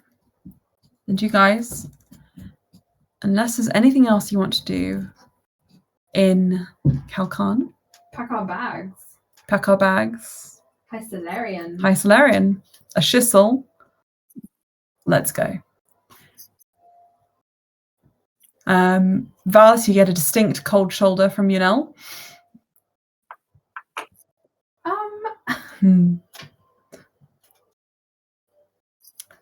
Are we about to take a break, or can I address that? I was going to say we can take a quick break if we need to get some tea, some water, and then we'll come back. How And long a break? well, should we say 5 minutes? And Abby, if you need to go at 11:30, I have got an exit planned for Erwin because I know you're not going to be in the next couple of sessions. So I'll have that happen, and then we can carry on as we need to. So should we take 5 minutes? Thank you. I need water. Thank you, my king. Boop. Okay. So, as you are all gathered together, sorry, the boys are yelling. As you're all gathered together, you pack your bags and you head to the teleportation station. You guys stop just with enough time to grab a coffee and a snack. You wait in the queue for your slot. Yanel is oddly quiet during the trip. Mouse isn't. He talks the whole way. Anyone with a passive insight, again over 12, can probably tell because they did not know that Malik hit Valis, and they do not like Malik. So learning that information is shocking for them. But regardless, that is a brief summary of what you can guess from their actions and the way they're not talking to Valis. Regardless, you guys all make your way to the teleportation station, and it is a domed building with a glass roof. Beautiful mosaic brickwork all around. It is large enough for each teleport to house about 10 to 20 people. And the waiting area outside is also doubles as a sort of like a food and beverage market. So you can find anything you would need for your travels, for your journeys in the sort of like outskirts of this place. And then there is a fenced off area which allows you to line up for your slot. And each slot is announced over a tannoy system of little bells all connected by webs. And you hear a voice over the tannoy. Ring, ring. Asana, Ashiysil. Ring, ring. That's us. And you guys head up, queue up. Your tickets are checked, stubbed. It seems that, again, Yanel has covered these all for you.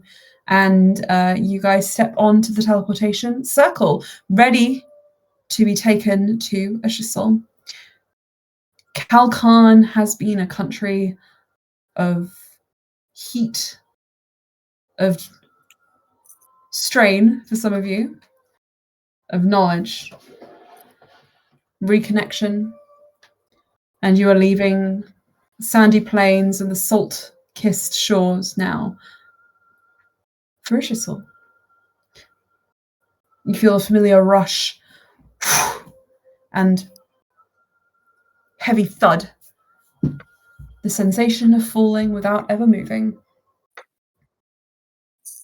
As you teleport, the temperature instantly drops from the high 20s, low 30s. You are now in a cool coastal environment. It's like a refreshing breeze, still salty, near the sea. But when you look out, all the buildings are white and bright, with roofs, windows, and doors all painted in calm, oceanic blues. You see sprawling flowers, large trees creating shade, vines crawling up the sides of buildings. Less so as the city. As the city sort of steps down towards the sea. He's sitting right by my feet. White sand beaches with built-up walkways. You don't see any ports here, not necessarily like the ones in Kalkarne. This is not a mercantile hub, but you do see a marina far off around the lip of the country, just in the distance. Commanding the landscape, though, you see a building. It spirals up above the rest. The Ashiysil. The font of all magic, at least on the... Sorry, Lala's stalking Buzz. He's wiggling his ass. It's really funny. He's about to go. He got him. He's like... The heart of the arcane, the heart of learning. The university in Erasure sprung off and was formed by academics from the Hysilarian. Ellie, the university in Ifrana, again, the same. All roads lead to the Hysilarian, eventually. And here you are. And Ellie, here you also know your parents are somewhere. And they gave you enough money to contact them should you wish to. The attendant at the teleportation circle comes around and offers you all a shot of what appears to be like a lesser restoration potion, just in case any of you suffered minor ailments from the journey. But seeing as you're all right, he simply makes you sit down for 5 minutes and then head off on your way. And you are in Ashiysil. Waiting for you, as you leave the station, you round the corner, and immediately, the station is a little bit outside of the city. Immediately, you are met by a older man with sun-kissed and folded, wrinkled skin, bright blue eyes, a slightly hunched stature, and wiry hair that has been neatly tied back, as neatly as possible, into a frazzled kind of bun. Wearing ornate robes with the crest of the Hysilarian, a sunburst above a spell wand and a mantle. You see a familiar face, Valis. And Erwin, you see one of the preeminent minds in magical learning. You've heard of this man. One of the greatest arcane scholars who's ever lived. Corvius Millel. He looks to you.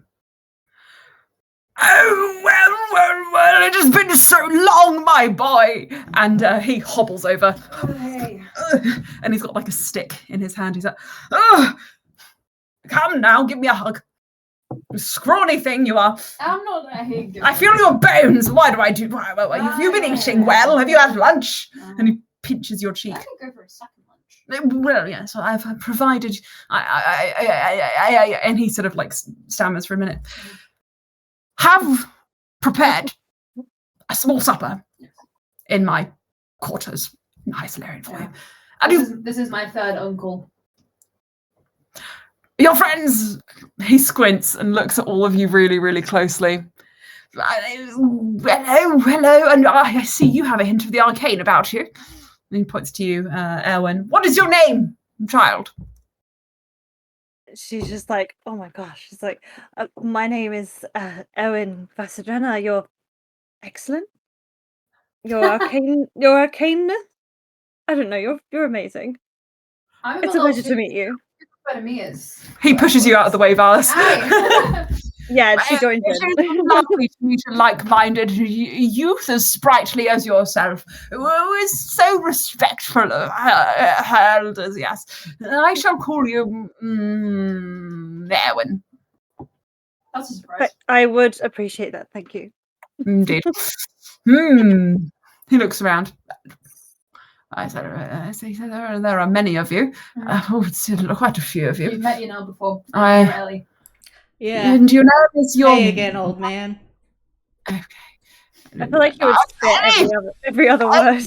Ellie, before he can finish that damning thought, he said, Ellie, yes, hello, which has been like some time, and again, I've prepared your favourite snack of scorpions on sticks. I hope that you don't mind that I have salted them with a little bit of truffle salt, just to truly elevate the flavour. Delicious. You do know like my scorpion. favorites. He Extra smiles. crunchy. Extra crunchy. And he looks over and looks.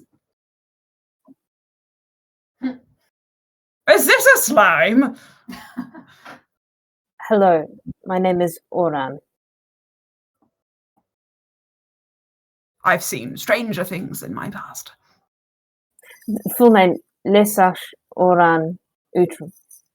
Yes, Ashiysil Utrum. Yes, it was good to meet you. And he holds his hand out and then just gets you and is like, oh. You are all welcome. And tall man, blonde. God, I can't really see his face. Lean down here. I'm old. And Bo leans down and just says, "We've also met in the past. But that's fine." Serena's ex-bodyguard. Serena. Ah, yes. Clever girl. Bright girl. Oh, cool. Clever enough. Show on, her brother was always the brightest of sparks. Yes, indeed. But that is enough said on that.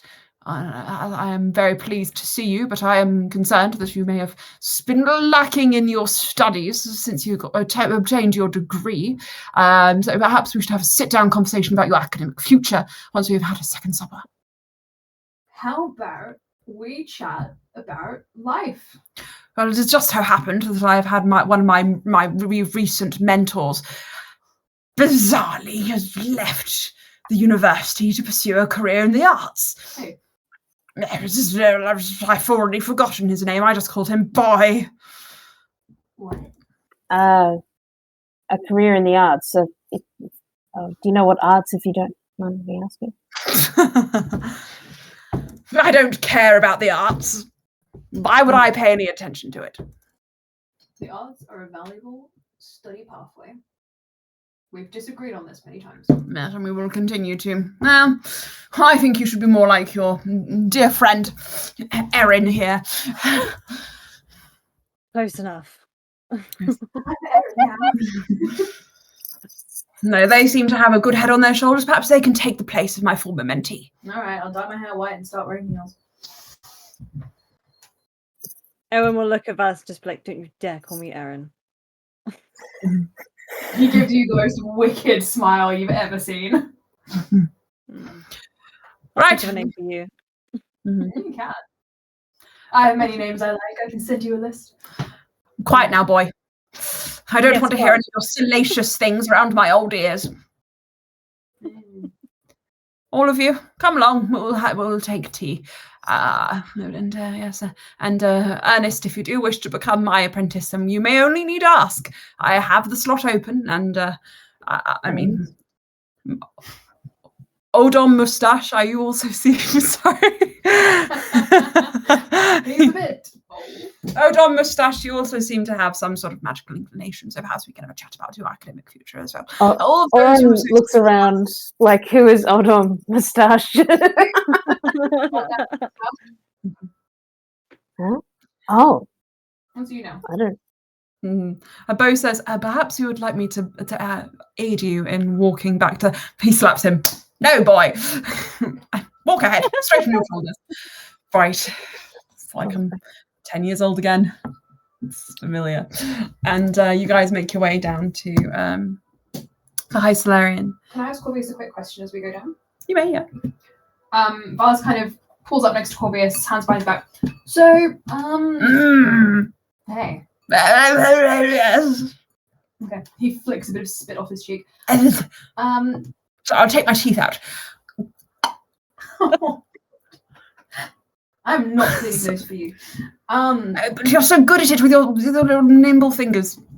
That's not what they're used for. So is my has my dad come back from his overseas trip yet? Which one?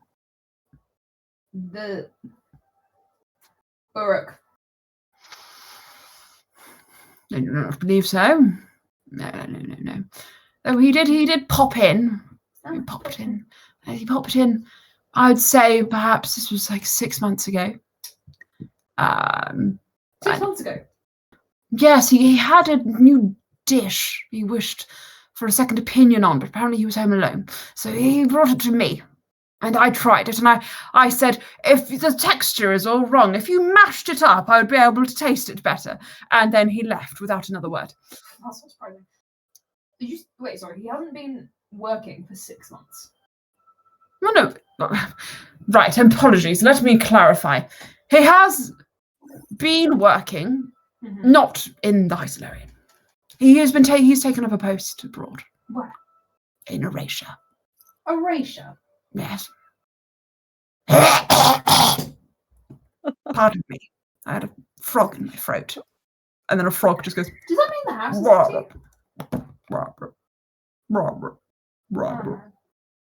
He ignores that. Right. Cool. Amazing.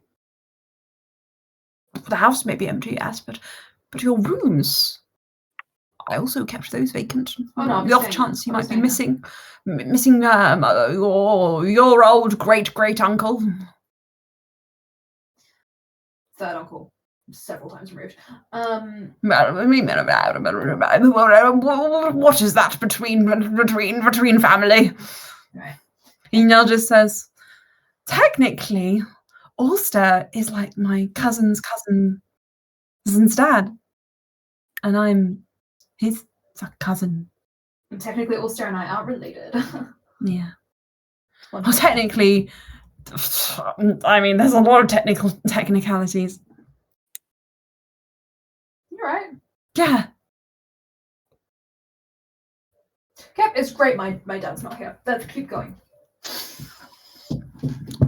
And you guys carry on.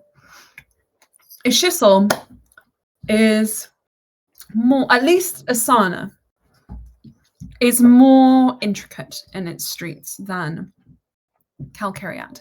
Kalkarne was very flat. No hills, no mountains. It's sprawled out across the desert plain, one side of it leading to the water, one side of it leading to the dunes. And Ashiysil seems to be stepped, and the closer you get to the water, the lower down the city gets. All the walkways zigzag along the cliff line.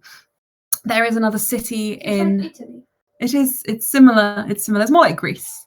You said Italy last time I said Greece, and now you've switched it back.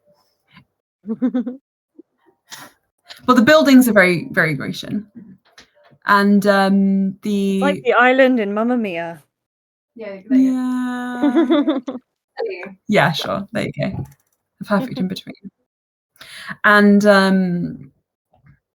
as you get kind of closer to the sort of the lower dip, there is a town in Aprea, which is very much modelled after this. That was majorly hit by the calamity 50 years ago. But this place, luckily, was not.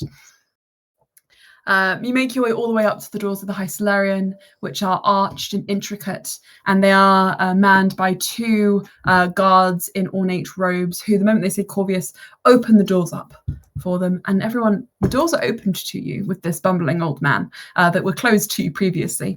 You see countless students milling about and moving through the Hysolarian, some of them led by teachers, the slightly younger ones, some of the older ones like kind of moving about on their own. There is a hint of magic everywhere you move, and honestly, Erwin, this is literally everything you'd wanted from a university education. And Corvius has already offered to mentor you. Surely, if you're ever going to learn what you need to know, it would be now, in this place, and potentially even for free. And Corvius just stops and just says, I was very serious, just so you know, about the mentorship situation. Is that something you would be interested in? Looking at Owen. She's just looking around like, yes. Very good. Classes start in 5 minutes. Off you go. Okay. What do bye, you everyone. do? What do you do? What do I do? Yes. Be honest with me. Nothing is illegal here, as they say. Bo is like,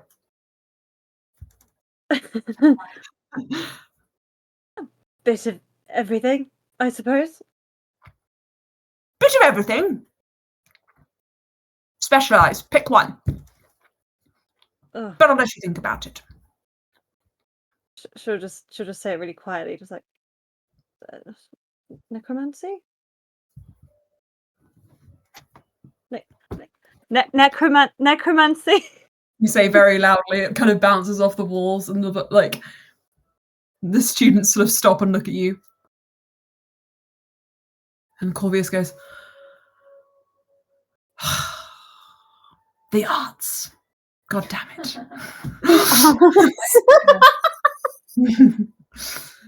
All right. What can you say? Can't win them all. And you can't revoke that apprenticeship. And Owen's like, but I'm willing to learn anything you'd like to teach me. Let's start with Very perhaps beginning. a bit of everything then, and just see if that really necromancy truly is your calling. Does Bo look happy about this? Bo looks stressed about this. He's like, Corvius, I also would love to learn. No. Great. Can I shadow Helen to make sure that she's getting the right kind of education? Corvius leans in and says, if you don't trust my esteemed institution. That's not what I said. What I said was that I Wants to study Erwin. He's doing a case file. Compendium. Yeah. No, I'm not. Yes, he is, and he squishes them together. He would love to spend every minute by Erwin's side while she studies him. Do you not realise how inappropriate that is, Valis? And he pushes you away. I want Erwin to cast Mage Hand and just cover up Valis's mouth. Wait, can I also cast Mage Hand and thumb wrestle with Erwin's Mage Hand? While she watches these two mage hands in front of his face, he's like, as this is happening, passive insight. Anyone got a 14 above? I have 11. I have 14. Insight, I have to check. Okay. 14. For Erwin, Mm-hmm. you notice that Bo actually looks genuinely upset. And a bit miffed. Looking over at Ellie and Valis, he says, can you just have some tact? Please. Stepped on his toes. He takes a step back. You can't think of one reason why that might be inappropriate. I'm trying to get you a pass to follow Erwin around. Honestly, I just wanted to play thumb wrestling with another mage hand. I'm trying to shut Valis up. Many have tried. I apologize. You don't need to apologize, Bo. No, Valis? no. I had an outburst. You wanted us to reel it in, and you let us know, and now we know, and we'll chill the fuck out. So thanks for letting us know. And I'm sorry for messing with you so much. No, it's not. That's not. He looks over at Erwin. I'm not. God damn it. I will find a room to settle down in, and I'll find you later.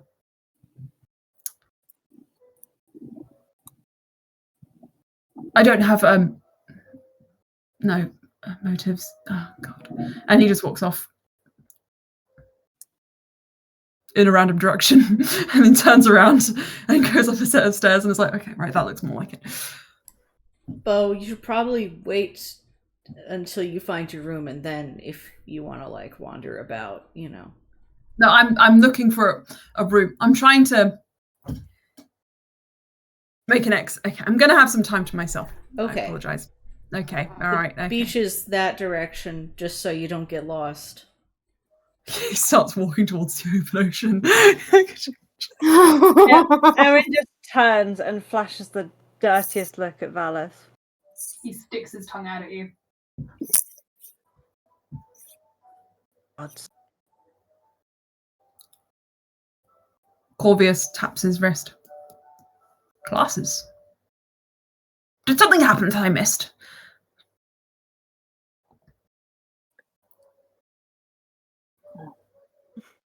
Where do I go?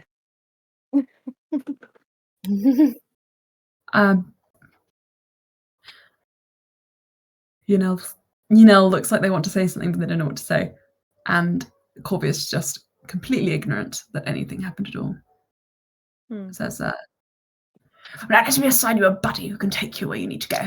And he runs over to one of the poor youths who has just kind of already got arms full of books. Take this middle-aged woman to the class. The class. I'm going to give him a ridiculous name. Damocles! Wow. I love that name. Damocles, come here.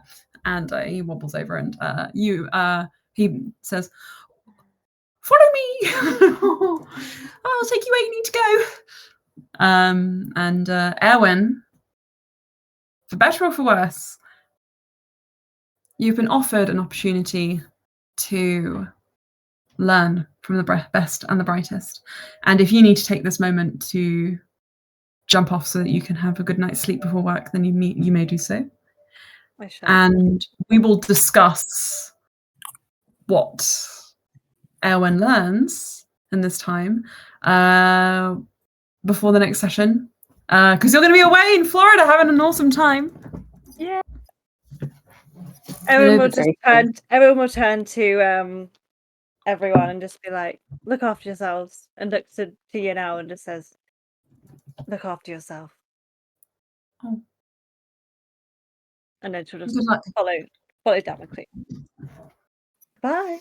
I'll probably see you in like tomorrow. D&D runs slow.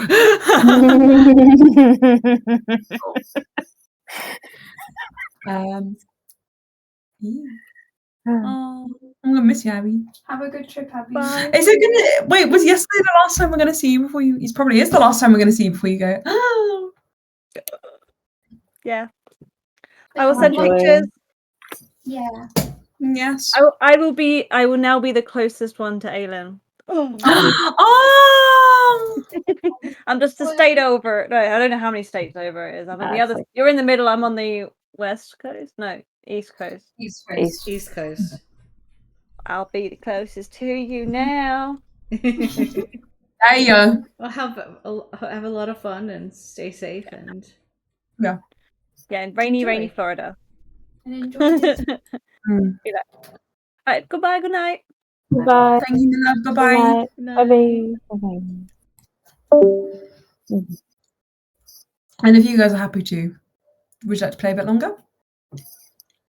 Yes. all good. Sick. Fabulous. As Erwin leaves, heading over to her classes, looks at you, Valis, at Corvius.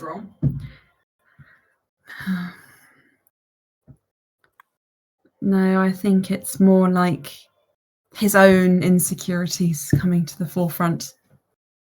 Maybe. Emma, do we all generally know about Erwin's husband, or I can't remember. She's you know that he's dead, and that she seems dissatisfied with this. Is that the kind of?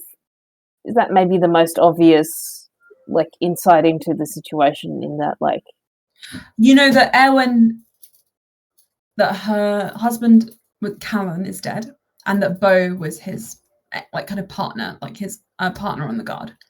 Ah, okay, right.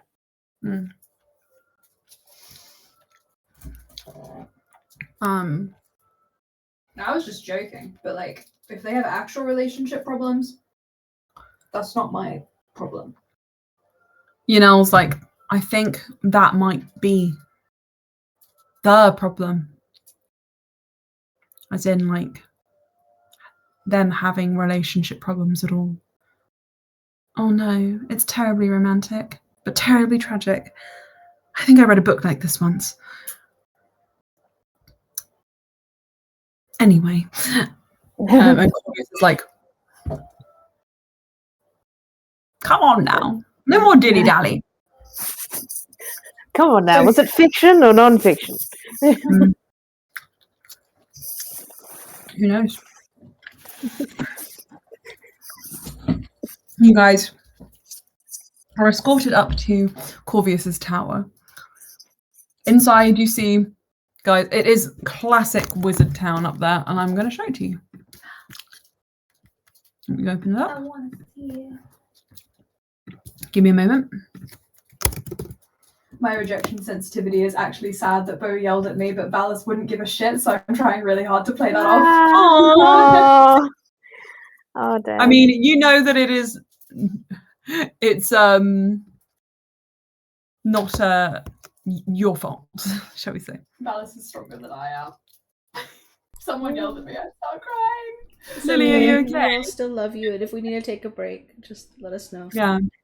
I'm good. So I have been using maps from 2 Minute Tabletop because they're really great. And sorry, I'm just downloading the required. There we go. Oh, that's the wrong one. Sorry, hang on a moment. Where is it?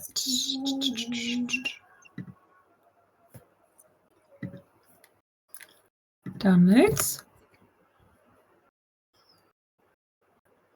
Open. Okay.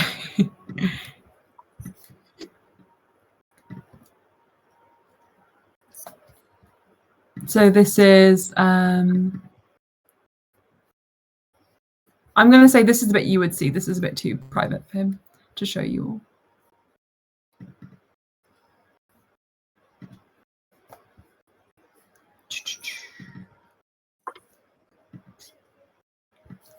The mouth. So you walk in and you see there is a large kind of like sigil rug, which is actually functional, so he can use that for different spell work. He's got various desks around, bookshelves that are just completely overflowing. It's a large tower, so there's plenty of space for him to conduct his spell work should he need. There are multiple chairs. You get the impression he has assistants who come in here on occasion. And there is Valis, as you know, stairs leading up and down, which lead to different rooms, which are his to sort of use as he wishes. And you stayed in a room that was on one of the lower levels, which also was accessible by a door from the main floor, so you didn't have to go up through the tower to get to it. And then he stays in a room that's at the very top. He's also got an upper level which has an observatory attached to it. And this is the... Are you okay? Yeah. Okay. Just making sure. And this is the main floor where he also would receive academic kind of guests and that kind of thing. And he settles in and pulls around a couple of rickety chairs and says, honestly, I was very surprised to hear from you all hear from you, Valis, and meet you all. Ellie, I know that your parents have recently taken up a position here. I was very happy to hear it, and happy to hear that you've been working so hard on your research and your archaeological pursuits. It's really wonderful to see a bright mind such as yours cultivated. And he goes on and on and on for about 5 minutes, and then he says, but regardless, I am pleased you are all here. But why are you here?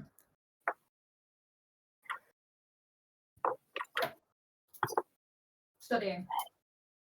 For fun. Right. I mean, learning is fun, so naturally. Oh, very, very good. It is indeed. It is, Elsbeth. And he sort of gives you an approving nod.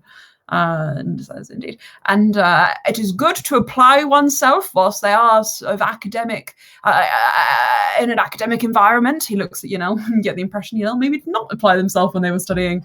And I was like... They were busy. Whose fault's that? Everyone blames me for everything around here. And Corvus smiles and says, "Oh, but the flights of youth! I will allow them to be indulged upon occasion, so long as you pass with a solid 2-1. Upper merit. Anything below that is poppycock. Shouldn't be allowed." Doesn't that defeat the entire purpose of the grading system? Well, the grading system is in place, so regardless of my opinions on the matter, it is there. And he says, "Now I did receive word, perhaps, from an esteemed colleague, a former colleague of mine, one of my students, in fact. I wouldn't call them a colleague now that I think about it, who said you might have some interesting information. Would you like to share that now, or would you like to eat first and maybe have a relax, and we can have a formal sit-down conversation tomorrow?" I mean, I'm pretty tired, man, unless you guys want to be, like, really super serious. Yanel shakes their head. "I'm not really in the mood for serious right now, if that's okay. But maybe we can write a report for you. We have, actually. He wrote a report for us. We can show that to you. That'll tell you everything you need to know. And then we can talk about what's necessary when it's necessary."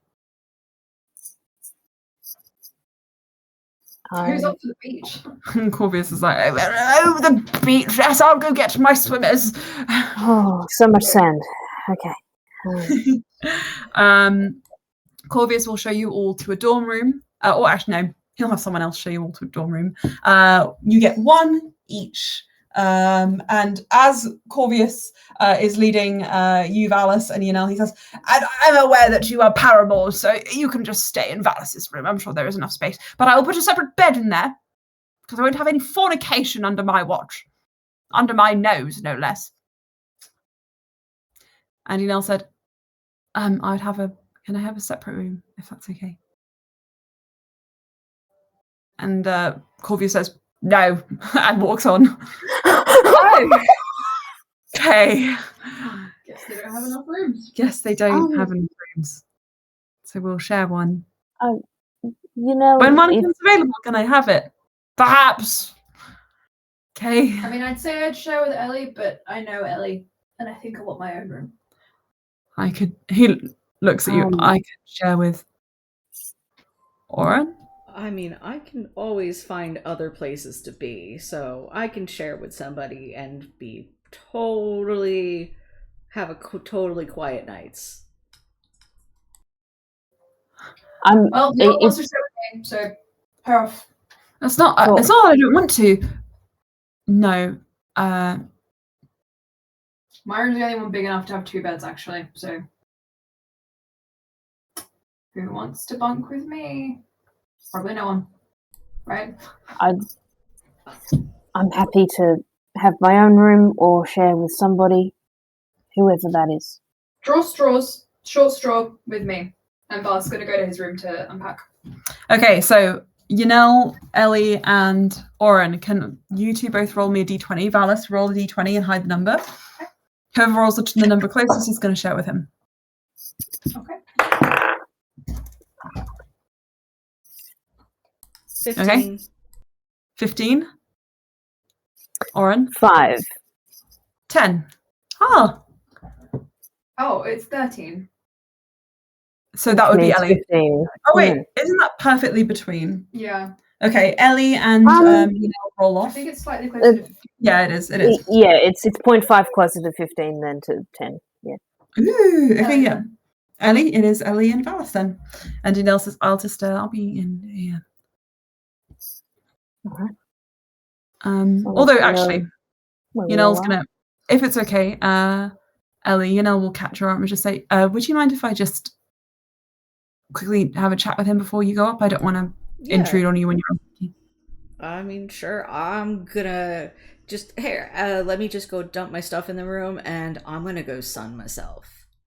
Oh, I want to do that. Okay, cool. Valis, you are confused when you see Ellie appear and then be like, and then disappear, and then there's a Who is it? Who do you think? The bogeyman. Hey, you can come in. Steps inside. He's kind of sitting on the window area. Just like I remember. Haven't really been here, so it hasn't changed.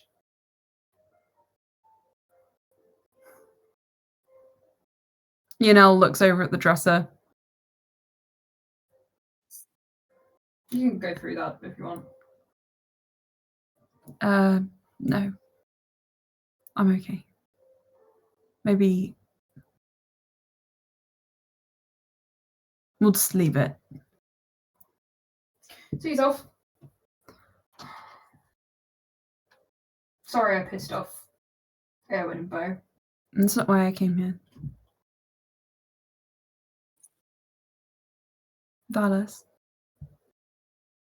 I'm not upset with you.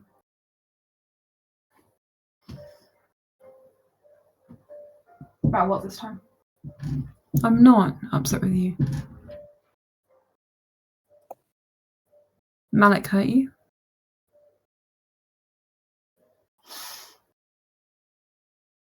He hit you? I'll be 100% fair.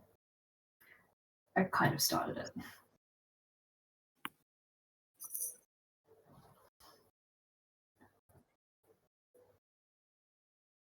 It doesn't matter. I know you. You wouldn't hit someone without a good reason. And he's stronger than you, so... I'm faster. Yeah. He got pissed off. He hit me with a tankard. And broke my nose. He broke your nose. They healed it. Just the usual bumps.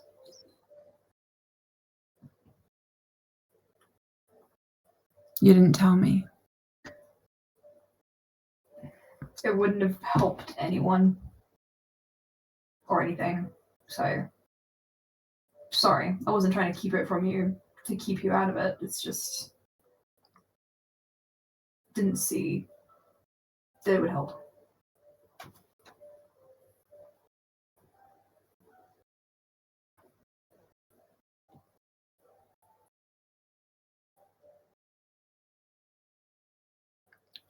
Were you alone with him?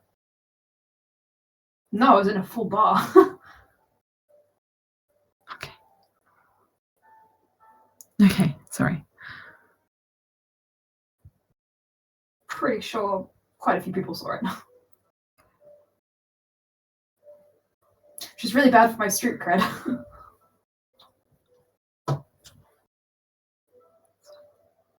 Just...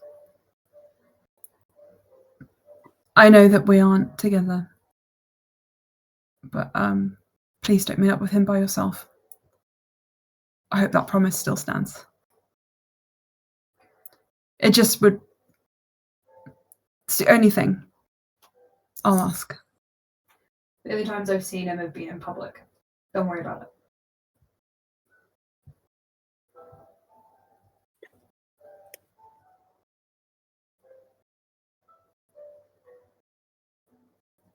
Okay.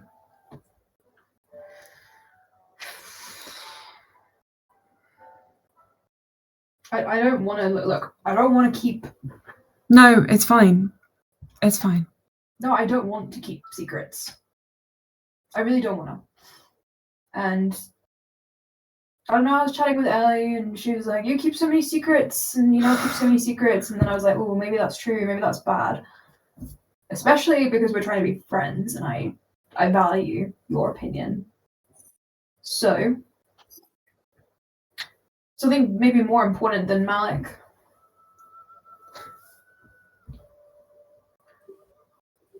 Do you want to hear a secret?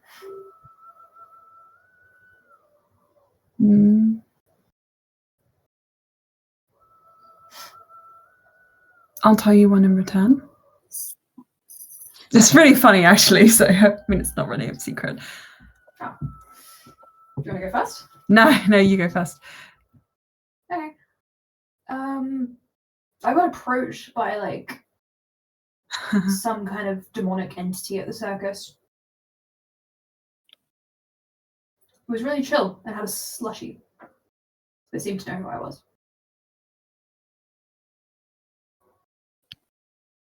He was also kind of hot. But that's irrelevant. I think. Yenel goes quiet. You got... I've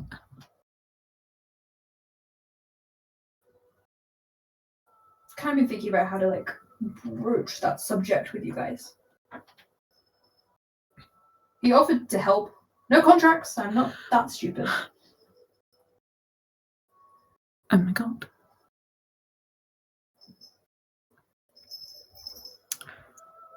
Oh no. And they collapse. I'm gonna run towards her. Hello? Help!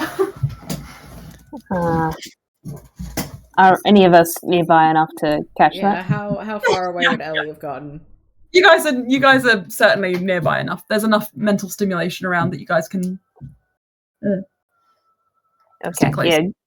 Going in. Here, and, I that was guess- your help. Alright. Your rooms are all next to each other, I think. Okay, yeah. So you guys come running and you find Yenel passed out on the floor and Valis like, Any salts? Anyone have anything?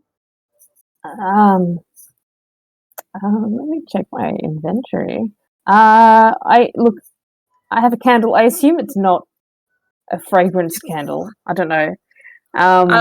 you know Yenel has this kind of thing. Oh, hang on. Vimkin's little lute, a harmless sensory effect. Yeah. Oh no, hang on.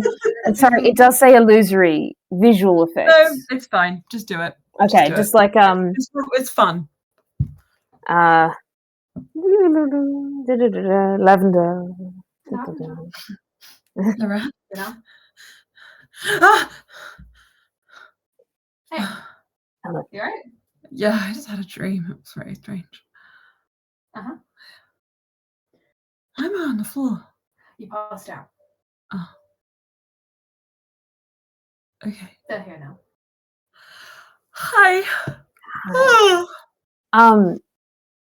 Can I do a medicine check? You can indeed.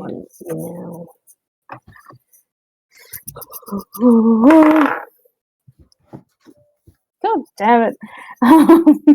That's a 5. 5. You just give him a slap and like, yeah, you're fine. Just had a dizzy spell. I was like, okay. He looks around. Valis, did you say you were being approached by demons? I didn't say demons. I said demonic entity. Okay. Hi guys. Sorry, I was just running something by you now. I was at a circus and like some guy with horns came up to me and he kind of looked like a tiefling but bigger and a bit hairier. And he was like, "Hey, you want to do some cool magics?" And I was like, "I don't know who you are, but I'm not dumb enough to sign scary contracts." And he was like, "No, don't discriminate." And I was like, "Yeah." And then I don't know, it was kind of chill. But I thought I should tell you. Okay. Thank you for your honesty. What kind of magics? Kind of like magics. That's a really good question. I'm not really good at magic. That's the thing. It's not really my specialty. Like I didn't even want to touch those spell scrolls. But like, can I try it? Can I try it? Hold on. He gets up. Which one of you? I'm gonna roll. If it's above 10, it's Oren. If it's below, it's Ellie. Okay, he turns to Ellie.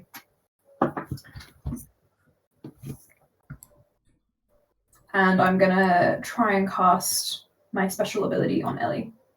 Okay. Is there a save? What's the save? It's a charm person, so wisdom save. Of what? It would be I don't have spells. 10 plus your charisma modifier. 10 plus charisma. And hang on, let me just get your character sheet up. And potentially proficiency. Let me just see how much that would be. It might be too high. 16 if that's the case. No, I think it. What is it without the? 14. Yes, 14 is correct. 19. Yeah. But you do feel a sort of like potent sense of enchantment magic kind of rushing over you, and it almost sort of like sways your senses, and you're like, no, and you manage to shake it off. Maybe it doesn't work that well on UNT. Yunel says, Valis, you didn't make a contract. How has he given you power? No, he just said like, oh, I know that there's something wrong with you, and I know how to help you. And that's it. And you trusted a demon? No, I didn't say anything. I didn't say anything. I didn't agree to anything. I didn't even handshake.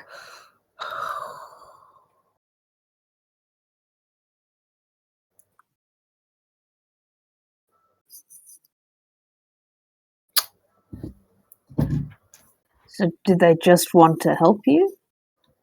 I don't know.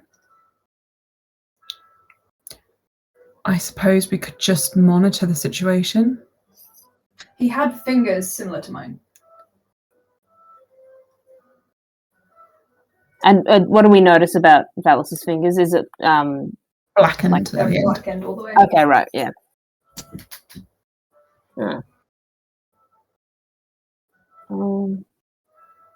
Did,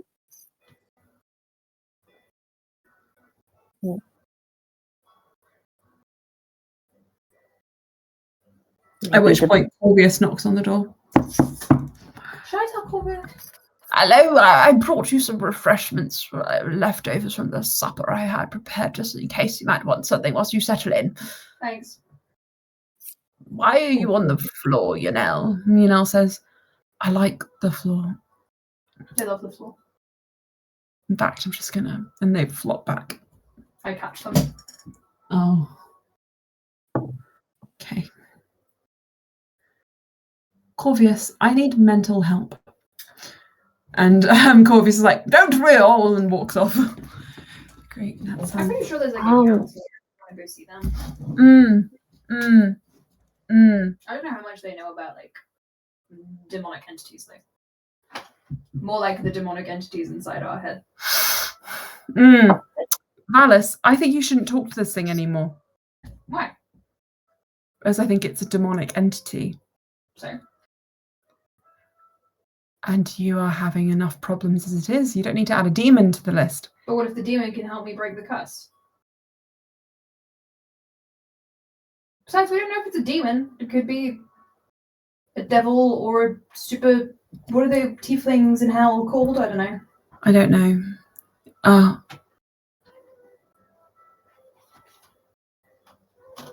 Cambions. Could be one of those.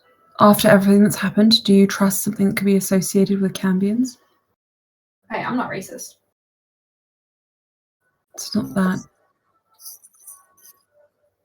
Oh, God. Okay. I can't fight this. Well, I haven't made any... Look, I'm not trying to be dumb. I haven't made a contract. I know that you don't do that. But we've exhausted so many options. So why don't I just, I don't know, hear this guy out? Yuna looks at the rest of you. What do you say?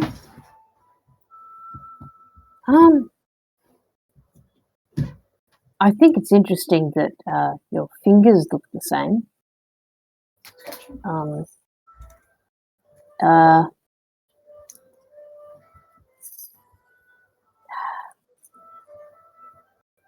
I mean, it sounds like he's of another plane.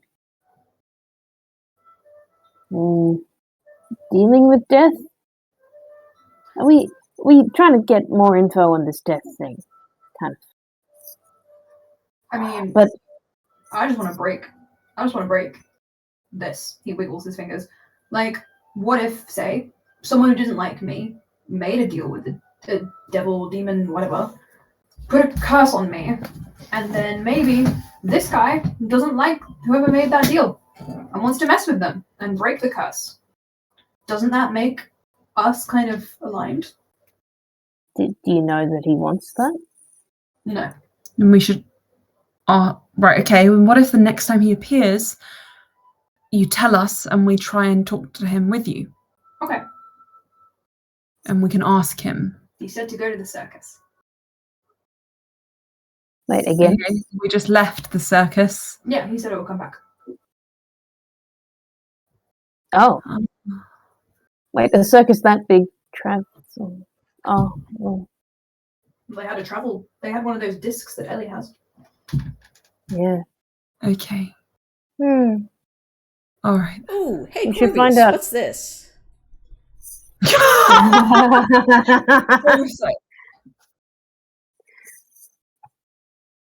No. Corvius looks at it.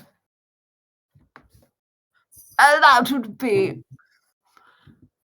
That'd be a solidified shard of the far realm, I believe, or something of the like.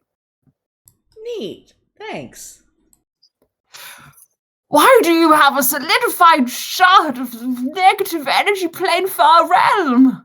Okay, well, so here's the thing: is You I didn't. did I picked it up, I looked at it, I put it Did you back, lick- and then it some way found itself in my bed. Did you lick it? Well, yeah. Don't you? Oh, you fool! How did you lick it? Just the one time. It wasn't Okay. that good. Do you want to lick Oh, it? We should all lick it for posterity. No! Make sure. No one lick it! Who has licked it? God damn it! Who is in... Have you had it inside you at any point? He looks at Oran.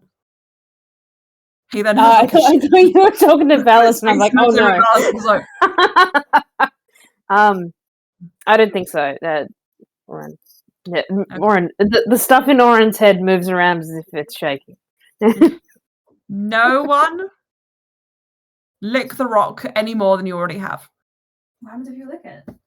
It's becoming... Well, if you seem to be fine... Yeah. But Ellie, it could be attuned to you if you were the first person to lick it. Yeah. That doesn't Oh, make any sure. sense. Surely I'm not the first person to have licked it. I mean, Mm. any good scientist sees a rock and licks it. Well, Maybe it liked your tongue the best. that is also true. Perhaps it chose you. But that would be incredibly uncharacteristic of this sort of substance. But regardless, you have it, and it is stuck to you, which means It you is are stuck stuck. to me. Indeed. I must consult. Question. If I put it in a bag of holding, would it be bad? Yes. No. What happens? Bad things. You say bad things, and then I want to try it. So can you explain what the bad things are? Most likely. Does it Rip a break hole. my bag of holding is what I'm asking. Definitely breaks the bag of holding. See, I don't want to have to remake the bag of holding, so... Indeed. Why is this thing here? And he looks over at Snack, who is just kind of like gnawing on his heel. I made him! Kevin is in Snack's mouth. Kevin's like, fuck off, fuck you, get me out of here. Fucking... I will hold open Snack's mouth to let Kevin out. Lands on Valis' shoulder. This is Kevin. Mhm. That's Snack. Yeah, if Okay. Kevin is misbehaving, you can put him back in Snack's mouth. Oh my god. What do you say to that, Kevin? I'm not going in anyone's mouths. I've been in enough mouths for a lifetime. Well, I guess you should behave then. Because otherwise, I will have to let the Dimetrodon eat you. That does not scare me. Sorry, Dimorphodon. Dimetrodon are bigger. I'll find a Dimetrodon and let it eat you. Oh my god. Again, Alright, are you alright, Kevin? Don't be scared. I'm not scared of anything. I've been through too much to be fearful of pain. Oran. Just for my own understanding as a player, has Kevin's ability of speech vastly progressed?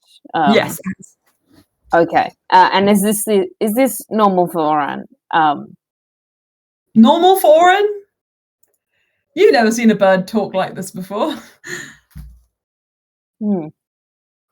Strange, guys. Oh, fucking hell. What the fuck am I doing here? Wait, I need to check my notes or something. What are you doing here, Kevin? Paperwork. Don't know. I'm gonna go away for a bit, and he just flies up the tower and out of sight for a minute. Oh. You can hear him like cawing in the shutters, like "Fuck off, go to hell, fuck you all." He just kind of repeats that over and over again. Corvus goes, "He's senile in his old age." That looks pretty healthy. I mean, once he gets senile, can we cook him? I prefer if we didn't cook Kevin, because I've gotten a bit attached. That's fair. I just meant when he's nearing death. Or dies, can we eat him? Kevin, what do you think about that? You wouldn't eat a dog. Yes, I would. My God. Well. Anyway, and he goes, "Fuck off." Sorry, Corvius and Kevin's voices are starting to merge, so I need to be careful. Corvius says, "Look, did you say someone wrote a report for me to see?" And Ian says, "Yes, and I have it here." And they reach over to their pack and they pull it out. And he says, "Right, we will have a discussion about this on the morrow. Rest until then. And, well, we can see what needs to be done about this thing." And he hobbles out. Bye. Thank you. Ian else stands up. "I don't like this at all, Valis." We don't really have any other leads, you know.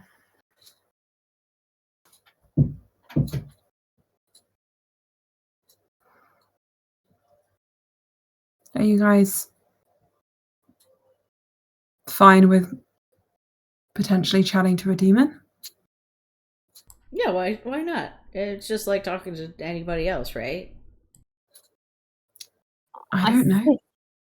I think if anyone's talking to a demon, it's best if we're all there, because then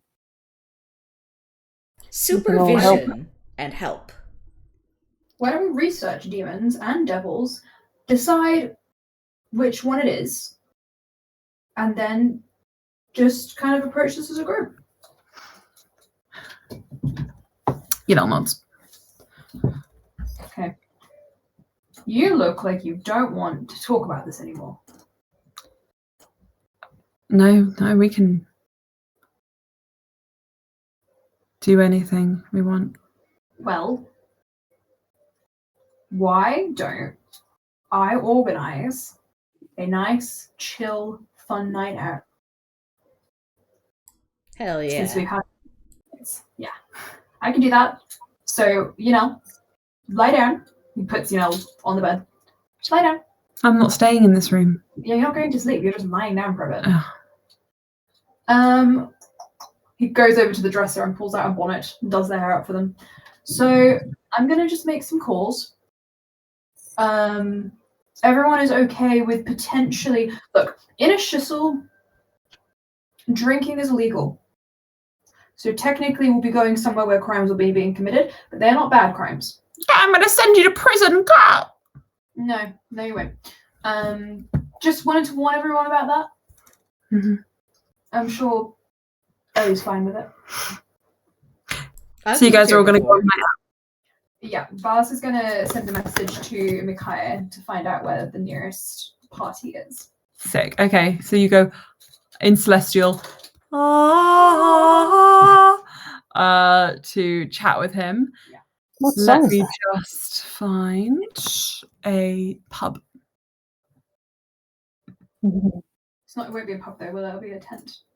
I know, but I don't have a tent map, sadly.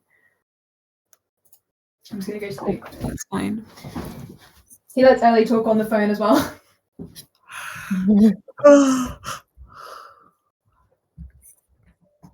Let me see.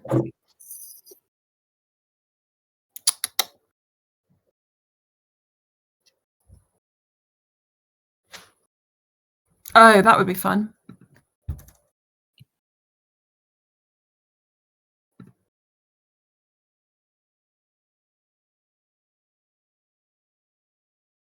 Yeah, that's good. Okay. Ellie, Valos passes the phone over to you, and you just hear a voice go, "Hello." Oh, hey, bud.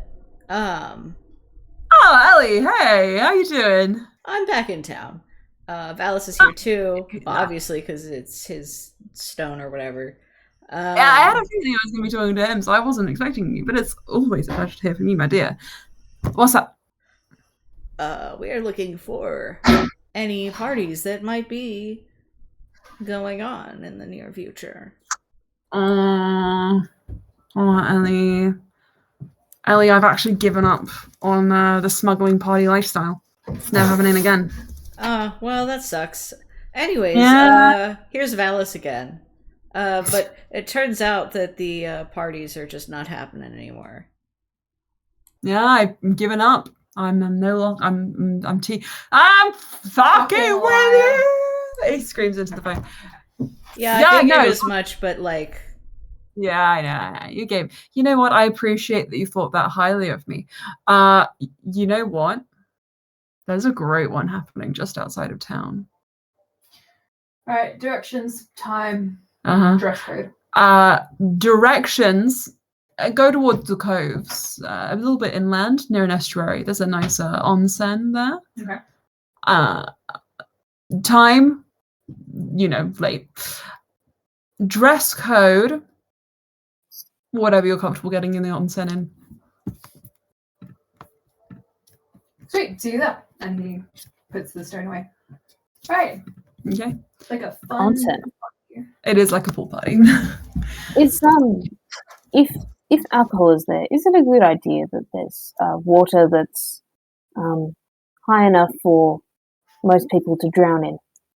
Oran, how old are you? I'm at least 10.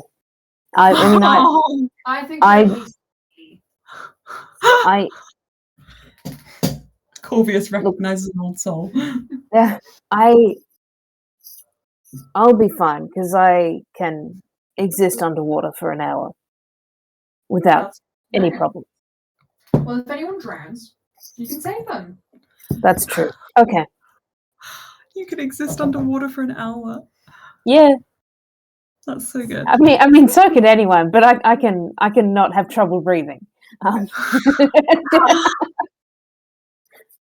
Okay. Who needs pool party clothes? Oh God. Yanel says, pool party. Yeah. I'm sure I've got some old sarongs of yours around here. He starts going through the dresser. I don't. How about this one? He tosses a pink one at them. Oh, we're supposed to wear clothes. You don't have to. But to get there, you might need to wear clothes, or you might get arrested. Thank you for the reminder. That's so good. Yanel just says, I'll wear something. I'll figure something out. You don't have any swimwear, you know. I mean, I could just wear, like, underwear, right? Yeah. Okay. What underwear have you got? Like, black corset. I don't want to tell you about my underwear, Valis. Well, I just saying. He goes to the second drawer down, pulls it out. There's a lot of stuff in here. If you want to go through that. If it may make sense to wear something tight and then wear something over that that's loose. I like the way you think. Okay. I mean, I can offer you some clothes. Oh, it's okay. I'll figure something out. Yanel just like goes over to the drawer and just looks at it. It's very pink in there. Yeah, why don't try it out since we're in Ashiysil? Everyone wears bright things, yeah. Except me. Maybe I should change that. You don't want me to wear something pink. Okay. Look, I was thinking, staring at the drawer like. Is it just that like it's clothes from a long time ago and they're not? You can make an insight check. Yeah, I would like to make an insight check.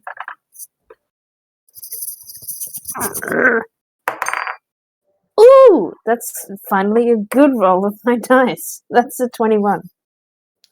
In the time that you've known them, they've only worn black. Okay. And the parents have died. They died 2.5 years ago, but they have not erred from their mourning wear once.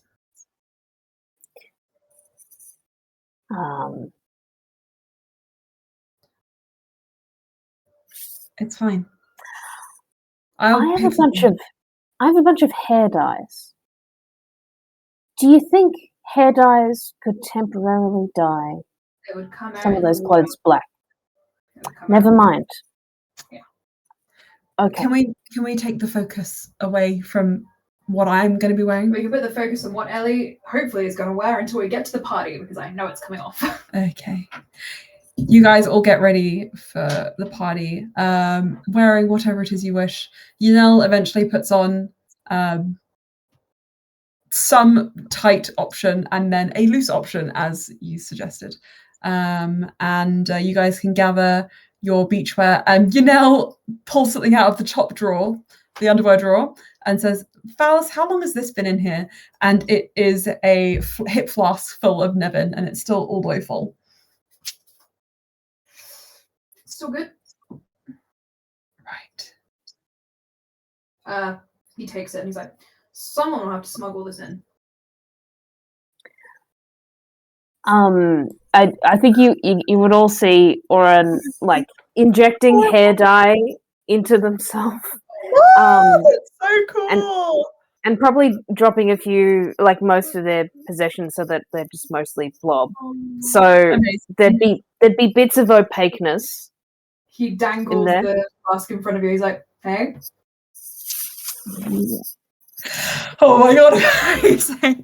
You are going to make Micaiah so happy, he might offer you a job. He doesn't I'll keep that in mind. He doesn't pay. Good stuff. As you all get ready, you head out of the High Solarian, sneaking, as you know, Valis, out of the back entrances to make sure that nobody sees you heading off in party gear. Can I leave a little apology note under Beau's door? Just saying, sorry for upsetting you. Oh, yes, you can. You can. Heading out, you guys notice night is beginning to fall. And the party is about a 15-minute walk outside of the city. It gets cooler at night, but it's not so cool that you're chilly. And eventually you kind of like find yourselves at the Grove, the Cove by the sea. There is a few rocks that you have to hop over, and there are a couple of people loitering about, clearly lookouts, making sure that no one is here to rat them out. Are you a narc? Narcs. You guys round the corner and you see a hot spring. There are tall olive trees on either side of the no, these are more like fig trees, aren't they? Let me just have a look. Oh, that's cool.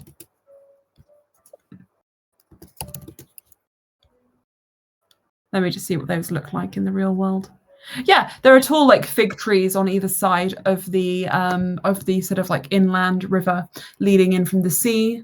From there are some saltwater baths that have been sectioned off. There are some low cabanas. There is a sort of like a built-up structure for changing, though no one's using it. Everyone's just sort of like getting down into whatever they're wearing into the water here.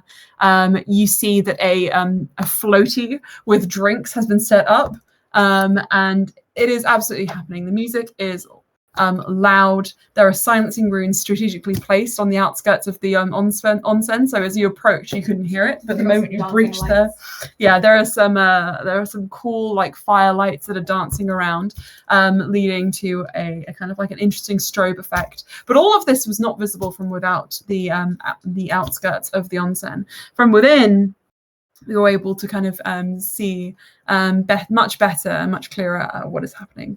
There are a lot of people here. This is a big party. It's a big venue. And But despite that, Valis and Ellie, you two are both able to pick out very quickly Micaiah from the crowds.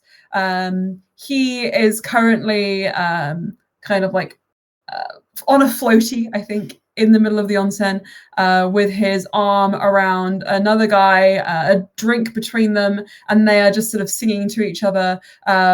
They are not naked; they're wearing like swim gear, swim appropriate gear, with like kind of towels slung around their necks. And the other man seems to be like a dark-skinned half elf. With long hair, kind of like a stubble on his face. Piercings. Actually, Valis, he reminds you a lot of yourself. I was like, huh. Yeah. And the moment he sees you, though, Micaiah pushes him away and is like, "Hey, Valis, Ellie, and you now. Pleased to see you all again after so long." And he like rings his arms all around you all for a hug. And he climbs out of the water and just kind of shakes off a bit like a lab. Micaiah is a light blonde, slightly tanned individual, very much like a classic Aasimar kind of look to him, though he is an elf, or mostly elven. And he says, "I am so pleased that you guys were all able to make it. Truly, I don't know, the life of the party. Ellie, you're the life of the party. Without you here, it's nothing. My heart aches when you are not here." You're hilarious. No, where's Yeah. the good stuff? Yeah. And he passes you all a bottle each. And you are you? Are you an entity? A thing? Look at you, Oren. Yes, hello. Shall I bring out the flask? You have something? Yeah. It reaches in and sort of, well, it expels the flask a bit and then. Oh my gosh! He catches it and is like, "Damn." That is alcohol in there. Yeah. Thank you. I did not Well, source it. I was you just contribute. helping to smuggle. For the police records, it's mine. Right. He nods and just says, "So how much can you reckon you can hold in there?" I'm wondering that too. Sorry? Shall we find out? And he calls out, "Jax, bring as many bottles as you can." And the dark-skinned man just like falls into the water and starts swimming towards the side. I know I can carry up to 30 kilos, but whether I can conceal it, that might require a lot of dye. There is like a moment where it's like still, and then the other guy just like bursts out, Little Mermaid-esque, and it's like put arms up on the side and says, "Hey, you got cute friends. Hello." Hello. Oran. He points to Oran, but doesn't say your name. Are you the one who needs the drinks? Who's The drink. able? Drinks. Sorry, can you repeat the question? Are you the one who needs the drinks? He says. Needs. Mikai says, "Yes, pass them to me." And he starts passing them over to you. Just see how many you can get in there, really, I guess. Oh, okay, right. Amazing. And you got there's just so much alcohol passing around you. And Oran, you notice, I think maybe a little bit too late, that one of them is slightly open, and I need you to roll me a drinking check. Hang on, let me just remember how we do this. I think it's a D20 rules. Oh yeah. With a con modifier. Oh yeah. Where did I put this? DM. Stat blocks. Damn it. Hang on a moment. It would be good if I remembered my own rules. I believe it's pinned. These rules. There we go. Here we are. Yes, it is. Thank you. 10 plus potency. Let's say that this is a 1. I reckon it's probably just some mead. Yep, so that'd be an 11 DC So Constitution saving throw. Oh, saving throw. So I've got 19 on the dice, and so that's a 22. 22. Okay, you're like, and the little bubble comes out of your mouth. Everything's fine. But your next drink will be again. The DC will be slightly higher. What is that? That's 12 or something. That's impressive, Jack. It's so much bigger. And he looks over to Mikai, introducing to your friends. Hey, wait. And he looks closer. That ain't that you? Hi. Hi. And yes, of course. I remember you both very well. I didn't know you came to these parties. Although I could have guessed, now that I think about it. I was there from the start, actually. Why? Yeah. Pipsqueak like you. And he rubs your head. Hey. Got a problem. How tall is Jax? He's like 6 foot. Yeah, he's an inch taller than Valor. I know that inch Him. makes all the difference. Oh yeah. I could call you Mini-Me. You fucking don't. You pokes him in the face. He slings an arm around you and looks at you now. Yeah. It's been a while. And Yell says, yeah. Gosh, you two look so similar. Don't. Just don't. Stop. They smile. Do you two work together often? And Mikai says, all the time. This guy's opened up his own distillery. Where? He says, obviously not here. It's very small. It's more like a local brewery over in Erasure. We're just trying out, infusing some more interesting things into our stuff. I'm trying. Well, what aren't I trying? Hang on, I'm finding my notes to see what he's trying. There we go. He says, I've been working hard, putting my own little ingredients in there. We've done peppercorns. He looks at you now and gives him a wink, strawberries. And we've done more peculiar things as well. Defanged essence of nightshade. Don't worry, it won't poison you. It just makes your tongue fall asleep for a little bit. Oh, were you going to say fall? No, fall asleep. Anyway, I'm over here to find some more. I came over here originally to find more obscure ingredients to infuse. And lo and behold, I walk into, and he points to Mikai, who says he knows some of my friends'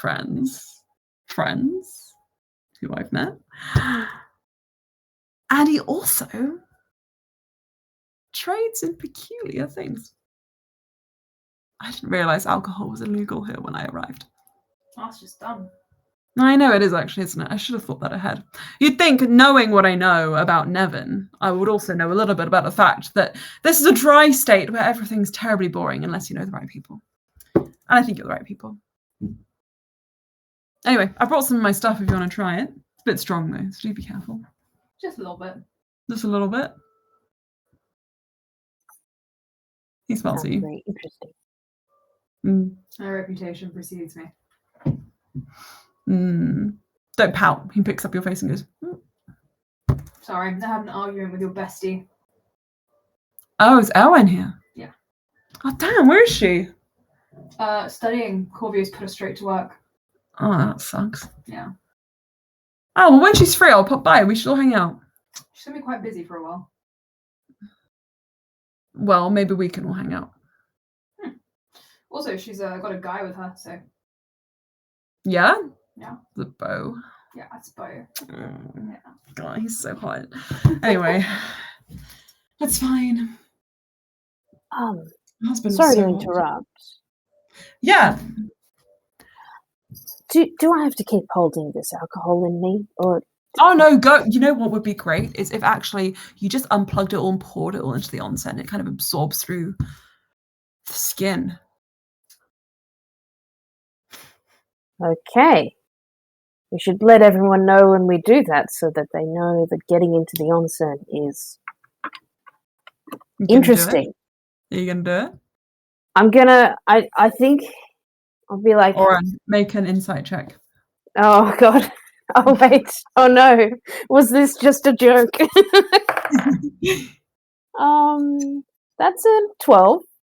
A 12. He is fucking with you. Or I could not Or- do that. But where can I put the alcohol other than in? Yeah. And he opens his mouth and lies down. Anybody else want to get in on this?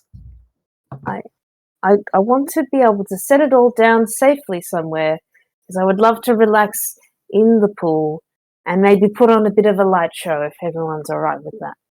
And it's hard to do that. Give it to me, don't you worry. I'll pour Okay. it in. Blub, blub, blub, blub, blub, blub, blub, blub. You know who'd love to be here? Micaiah says as he takes one of the bottles and starts pouring it into Jax's mouth. Show on. It's a pity. Mm. And Micaiah kind of like looks at you and just says, in Celestial, "You alright?" Yeah, I mean, he like pats on the shoulder, just trying to make sure they have a good night. Well, you're here. They're obviously going to have a lovely night. Does Micaiah knows they're not dating anymore, right? Yeah, but what's that to him? Fair enough. Yeah. Jax is like,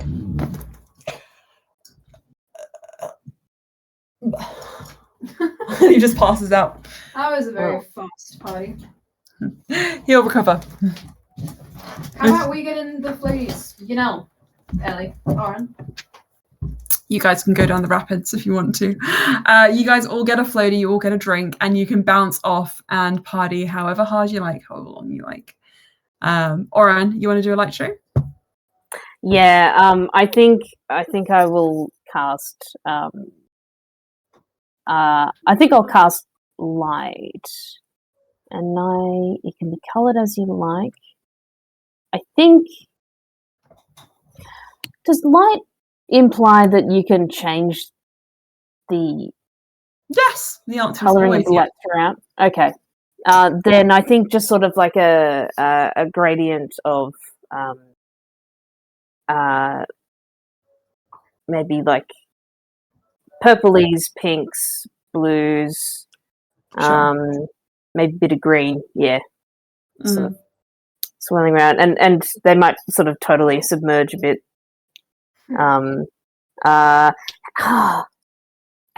got them to bring the Vimkin's little lute. Can I just try playing that underwater? Just like it's like a weird like bass The sound. answer is You're always. Basically, you kind of make an aurora borealis under the water, and with the lute, it just adds to the jam. And the musical instruments that are playing kind of attuned to the sort of, they're magical, so they're sort of attuned to what you're playing. And the vibe shifts, it becomes really like chill, lo-fi music, beats, and everyone is vibing. Everyone's vibing. And it's a wonderful time.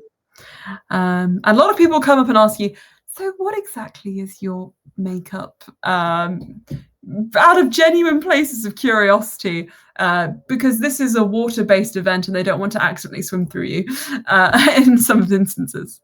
I mostly, the product I use mostly was some hair dye, but I am casting light on myself. They nod. Your hair dye. Obviously, I don't have hair. As people get more drunk, they get more strange, and they're like, "You've got hair dye on your body, which is water skin." In my body, and it's not exactly water because the layer is separate. Look, I mean, I've had a while to try and ascertain. Drifts away, to only to be replaced by another curious admirer. Okay. Hello. Mm-hmm. Oren has a fan club. I am strange. That's okay. Ellie, what are you seeking out at this party? Drink, dancing, alcohol, companionship. Ellie is vibing, probably just. There are drugs as well. Bouncing around, doing whatever, like, kind of strikes. Bouncing around. Oh my god, are you bouncing around in a floaty? Like bounce. At one point, like, once Ellie is suitably tipsy, they'll just spin around in a floaty and kind of like just tap random like pieces of like rock and light them up. Oh. And like just Abby Normal is constantly spinning your floaty for you, so you don't have to do any work. yeah, just like having a good time. Not really Fantastic. trying to like Just good vibes. yeah, essentially just good vibes. And Fantastic. Okay. And Valis, you wanted Yanel to come with you? Whatever you're doing? I think Valis is like just like watching Yanel, making sure they have a good time. Does anyone like come up to Yanel and talk to them, hang out with them? Okay, so I think they know Micaiah and they vaguely know Jax, so I think they probably stick. If you're not sort of like with them the whole night, they probably stick with them. Okay. Yeah. But you do notice them looking over to you anxiously often. Yeah, Valis he's a little bit anxious, which is unusual, I think, for him. He like sticks by them as much as they want him to, but I think when he sees them like hanging out with like Jax and Micaiah getting more comfortable, he kind of like just pulls back a little bit and maybe just goes have a little seat like on one of the rocks by himself for a bit and have a bit of a drink. You take a drink and it's almost as if you're hearing it kind of like behind your head. Okay. But this is your scene. Shouldn't you be enjoying yourself? Really enjoying yourself. He takes another drink. Mm-hmm. Do you want to make a constitution? Okay. Is it a strong drink? Yeah. Okay. Then that's going to be a 13 for your save. Okay. Is this your second drink? It's his first. I think it's the first, yeah. Yeah. That's 11 constitution. Okay, you are tipsy, which means you gain +2 charisma checks against creatures who are indifferent or friendlier to you. A tipsy creature suffers -2 to resist charisma checks and deception checks. Okay. Which means your mood improves, but your inhibition's lower. And as you're kind of just like vibing on the side, a woman comes up to you, like red hair, half orc, it seems to be, quite a bit taller than you. She's got quite like a strong figure, and she's like gives you a look. Like, does she make any check on him, or am I free to act? No, you're free to act. Valis kind of like just looks at her, smiles, and then falls into the water and just stays under. She makes face and keeps walking. Nice. He just stays under there, and when he pops up, he's like, and starts to crawl out. It's like, where's Micaiah? Funnily enough, he's right there, and he's got your ankle, and he says, "That's interesting. What? That's not like you. Get my hair wet. Pass up. Or at least, to be honest, that's not like what I've heard of from you. We haven't seen each other much the last 2 years." No, it's not. Things are different here, you know. I heard a rumor from one of my contacts in Kalkarne. About me? Shocking. It's not a good one. What is it? You find bad beds, feed bad habits. When Princess broke up with you, it took it hard. Yeah, well, that was like 2 years ago. How are things now? He kind of looks around, sees with Jax, and looks back. I'm kind of just hoping they move on comfortably, safely, happily. Really, Valis? Would I lie to you? Yeah. Yeah. Probably. Probably. Are you serious though? You want them to move on? Because I can help you. You'll help me. Yeah. How? Give you advice. Alright, give me a piece of advice. Okay. Piece of advice number 1. You want to help them move on? Have you crushed all hope? Hate to say it, but if they feel like there's any chance they're going to get back to you, then they're probably not going to move on. Best way to do that is probably, I don't know, help them find someone else to date specifically. Yeah, I could do that. Do you want to do that? And Valis, part of you just thinks, that's a great idea. This is a good idea. In fact, surely there's someone at this party you could find, push them towards.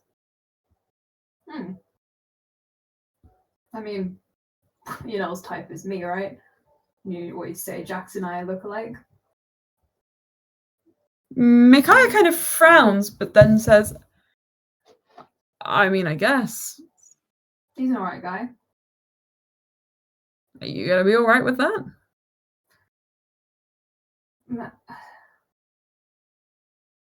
I think so. I mean, if you can stomach it. What can't I stomach? That's very true. No, well, if you guys aren't getting back together, I'm always open. Though, he frowns. Maybe not, actually. What does that mean? I don't know.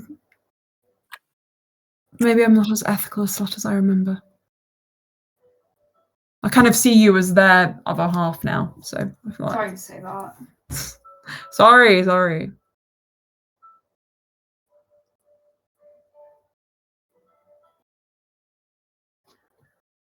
Well, I think Ellie was keen to see you, but before you head off, I don't know, you got anything to help me just... You want an upper? Yeah. Alright. And he flips you something to take. Vals will take it and then get back in the water. Okay. And all of a sudden the water feels like it's full of different colours, and you can feel the colours, and you can taste the colours on your skin. He lies on his back and just drifts over. Mm-hmm. Cool. Wow. And you guys are all floating in the water together. You're all of your heads or head adjacent limbs bounce, and you all do a little spin, staring at the night sky. Around, where is your temperature? Neither hot nor cold. What is it? I haven't thought about that. I've been submerged for a while, so I imagine I'm very similar to the temperature of the water. Are you made of water? Oh my god. I don't think so. Valis promptly sits up, crawls over to a rock, and throws up. I was going to say, okay, Oren, okay. Speaking of Valis's temperature, when you bump heads, he seems to be very hot all of a sudden. Oh, okay. Again, and then he throws up. So, all right, not good. All right. Yes, they will promptly stop playing, store the loot in their body, and just sort of like, all right. Okay. I can rub your back. I can get you actual water. Are you able to respond to what I'm hearing? Can you? He kind of sits. Hello. Do you think Fine. you're with me, or are you? It's fine. Okay. You want me to carry you back to the room? I don't want to go back to the room. Would it be good for you to lie down? I've been lying down this entire time. He looks around. Yeah. I'm going to enjoy dancing. Mm-hmm. You How about look. you guys? I think when you look around, Valis, you notice that whilst Yanel is still with Micaiah and Jax, they've looked over to they look very worried, seeing you be sick. Just my thumbs up.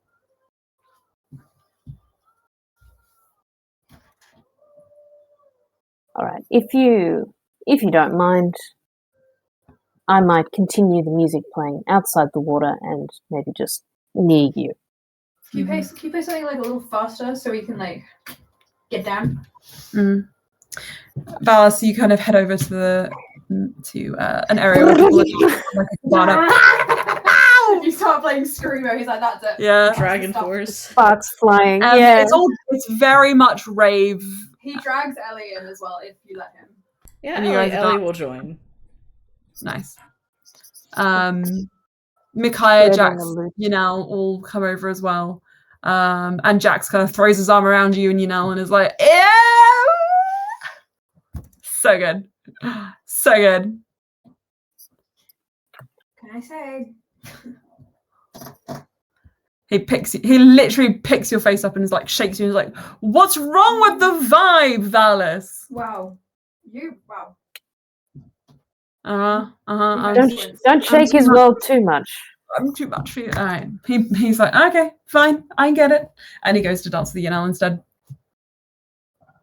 Valis like cocks his head to the side quite a long way and like, huh. Yanel's just like, not really dancing, they're just kind of swaying. And he's like,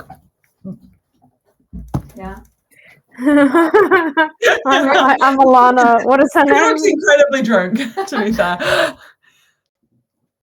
Valis will kind of try and break away from them a bit. He doesn't seem like he really wants to look at them together. Mm-hmm. He's like, yeah, have fun. It's good. It's good. Mm-hmm. Mm-hmm. And you guys can enjoy the rest of your night dancing, drinking, doing whatever you need to be doing in order to get through. And Valis, as you're kind of doing this, you should let go.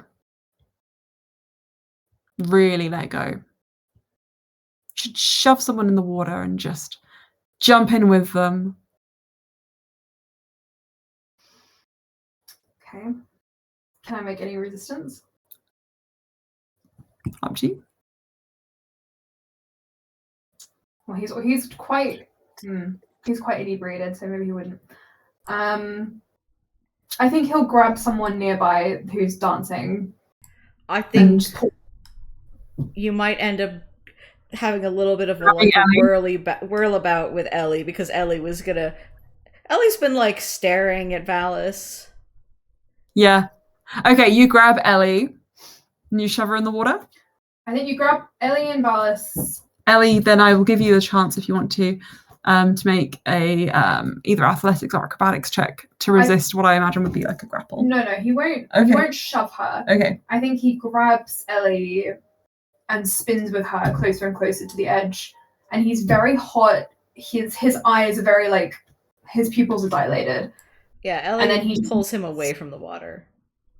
He locks his arms around you and tries to fall into the water. And if you don't fall with him, he'll fall by himself. Okay, we're in a grapple situation. Yeah, so Valis, you're going to roll strength. Ellie, you're going to roll... Oh, wait. Technically, Ellie's initiated the grapple to prevent him from falling. So Ellie roll strength and Valis roll acrobatics or athletics. 22 acrobatics. Well, Ellie is holding on to you pretty strong with an 18. Okay. We may be going in the water, but Ellie's holding on. Ellie, you go in the water with him and you guys splash under for a moment. And Ellie, when you see him break up, a little bit of steam sort of rolls off his skin. And Yanel is like, Valis! And runs over to the edge. But there are rows and rows of people in the way, so they can't quite get to you. But Ellie, you break up from the water and you see him right in front of you. Give me a reason not to make Yanel worried about you. Because you look fucking miserable, bud, and even I'm picking up on it.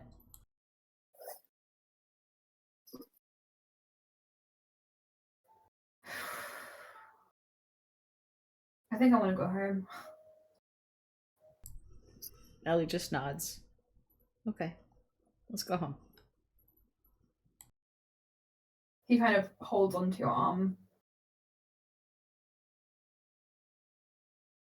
And I think, Emma, it might be... I know that usually you make the call. I think he would fall asleep quite soon. That's okay. You're gonna have a sleep attack. Yeah. That's fine. Are you Ellie? If Valis suddenly fell asleep in your arms, what would you do? I feel like, given their shenanigans that they've gotten up to in the past, there's definitely a chance that he has fallen asleep before. Which would he prefer to be carried, princess style or fireman style?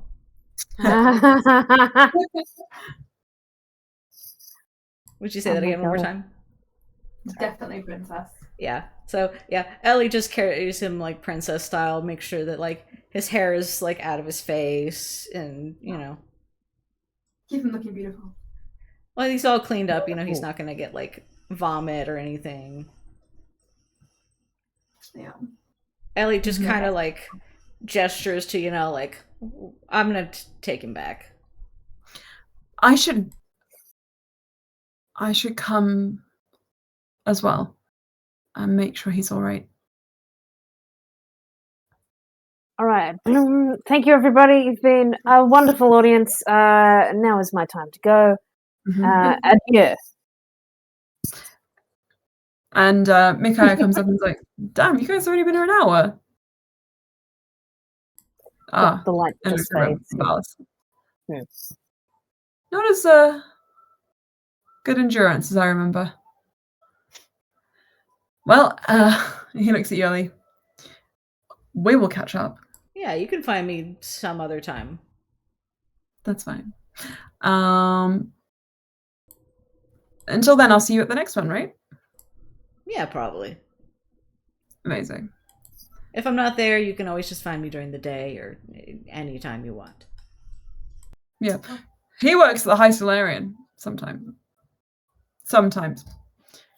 As a porter. But it's good money on the side. And Jack's like, yes. Yeah, you do what you do. Yeah, I do what I do. I'm in between things at the moment. Yeah. Good to meet you guys properly. I've heard a lot. Not about you. Put points to Oren. About you. Ellie. And they wave you off and you can make your way back into town and up.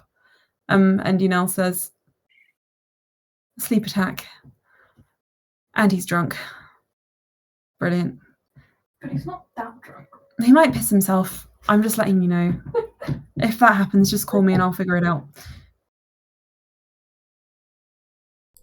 I mean, it's just a bit of piss. It ain't a big deal. No, but the thing is, I mean, he might not be comfortable with someone else cleaning him up like that and seeing him like that. You could sleep in his room if you want to. Do you want to trade rooms with me? Someone needs to monitor him. If it's not you, then I think either of us would be capable. I didn't get too crunk tonight. Yunel kicks their feet and just says, I don't know, It burns out of my system so fast, I'm already sober. That is impressive. Yunel looks like they might be about to cry. Oh, come on. We can have a sleepover and Oren and I can leave if... No. It's not that. We broke up for real last night. And I don't know what to do anymore.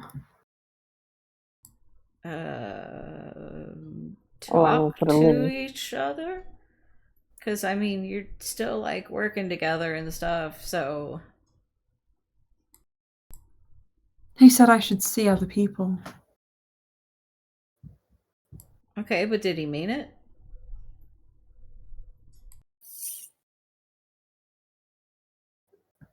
Yeah. Then, yeah, you should maybe see other people. Or how do you feel about seeing anyone?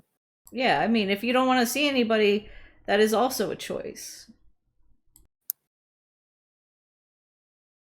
We're here to be your cool friends Yeah, of nondescript gender. yeah, whatever we are. Taylor, I feel like if I don't fill the void with someone else, he'll just slip back into that role without either of us really realizing it. I've never dated anyone else. I don't date people at all other than just, Mm-mm. I can't do that unless I...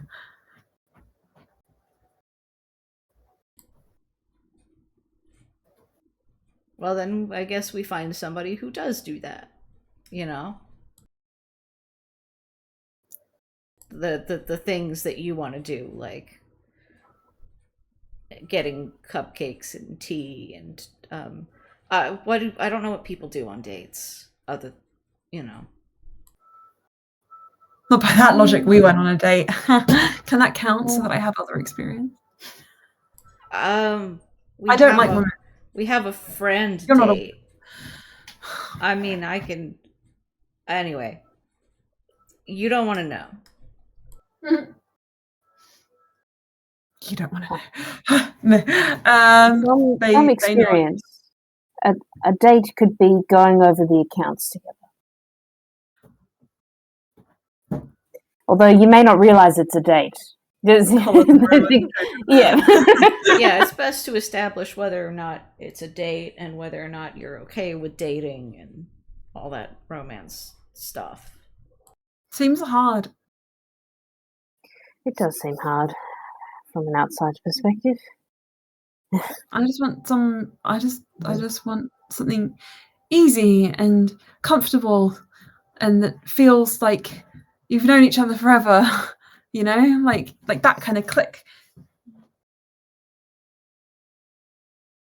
He doesn't think I'm depressed. You are depressed. Why, Corvia seems concerned for your well-being, but was also a bit dismissive earlier. That's fairly normal. Is it? Yeah. Don't worry about it. Do you know if there is a therapist here? Like in the... Valis said I should look for one.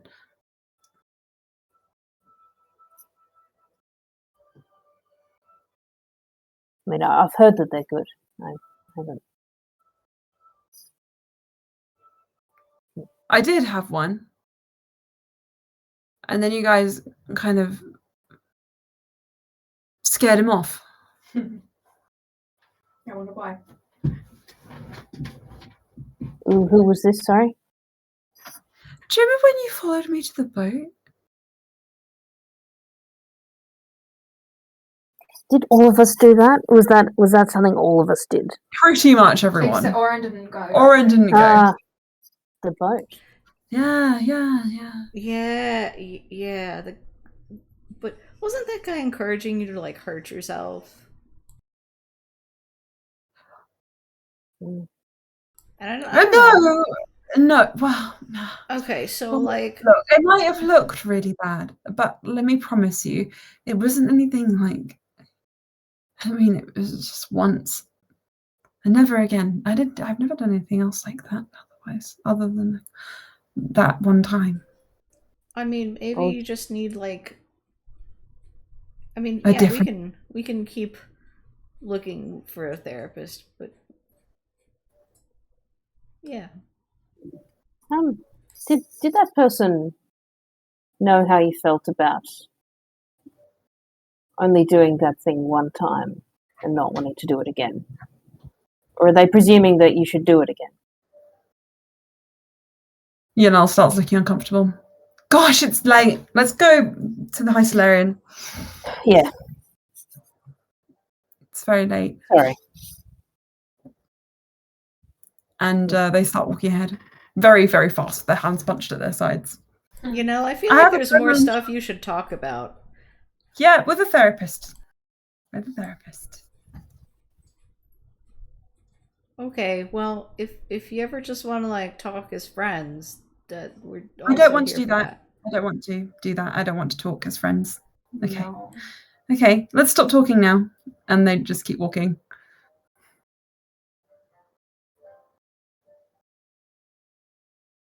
Oran sings a little song about friends. Yeah. In fact, they sing Flight of the Conchords, Friends. I personally would love to talk to Ellie about being friends. I would be her friend immediately. Yanelle's just got a lot of trauma. You do notice they keep looking back to make sure you're all following them. Ellie's trying not to like skip, but is kind of like singing along a little bit. Okay. Valis just jostled in your arms. Yeah, no, like that is the actively. Okay, I am. Only reason. The arms are going like so still, so like a He like a needs those porch brain swing. He needs those engineering brain cells. Yeah, I mean, Ellie is doing so good. Their absolute best at not harming Valis. Yeah, This is a responsibility. You bet. You have to like keep. And I think as you guys all head back to the Hysolarian to rest up for the night, I think we should stop there. Where does Yanelle sleep? And I'll say, okay, they look at Ellie, they look at Valis, and Okay, they come say, on. We can have a pillow fort. okay. This doesn't mean we're going to talk, though. I'm going to sleep. Just so- Okay. They frown. Ellie just gives a big grin.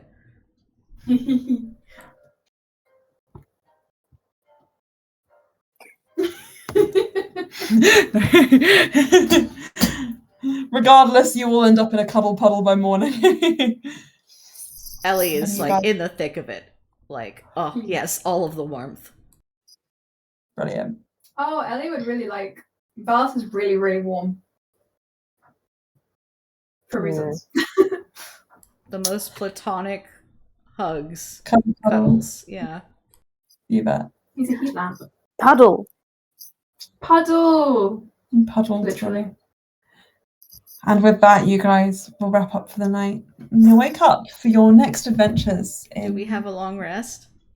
You have a long rest. Yay! Yay. And darling. I don't think I did anything. Huh? Wait, what? Level 4! Hey. Hell yeah, level 4. Ooh, what happens at level 4? You learn things at the Hysolarian which make you more powerful. Thank you. Improvement. Oops, I accidentally selected 5. 4.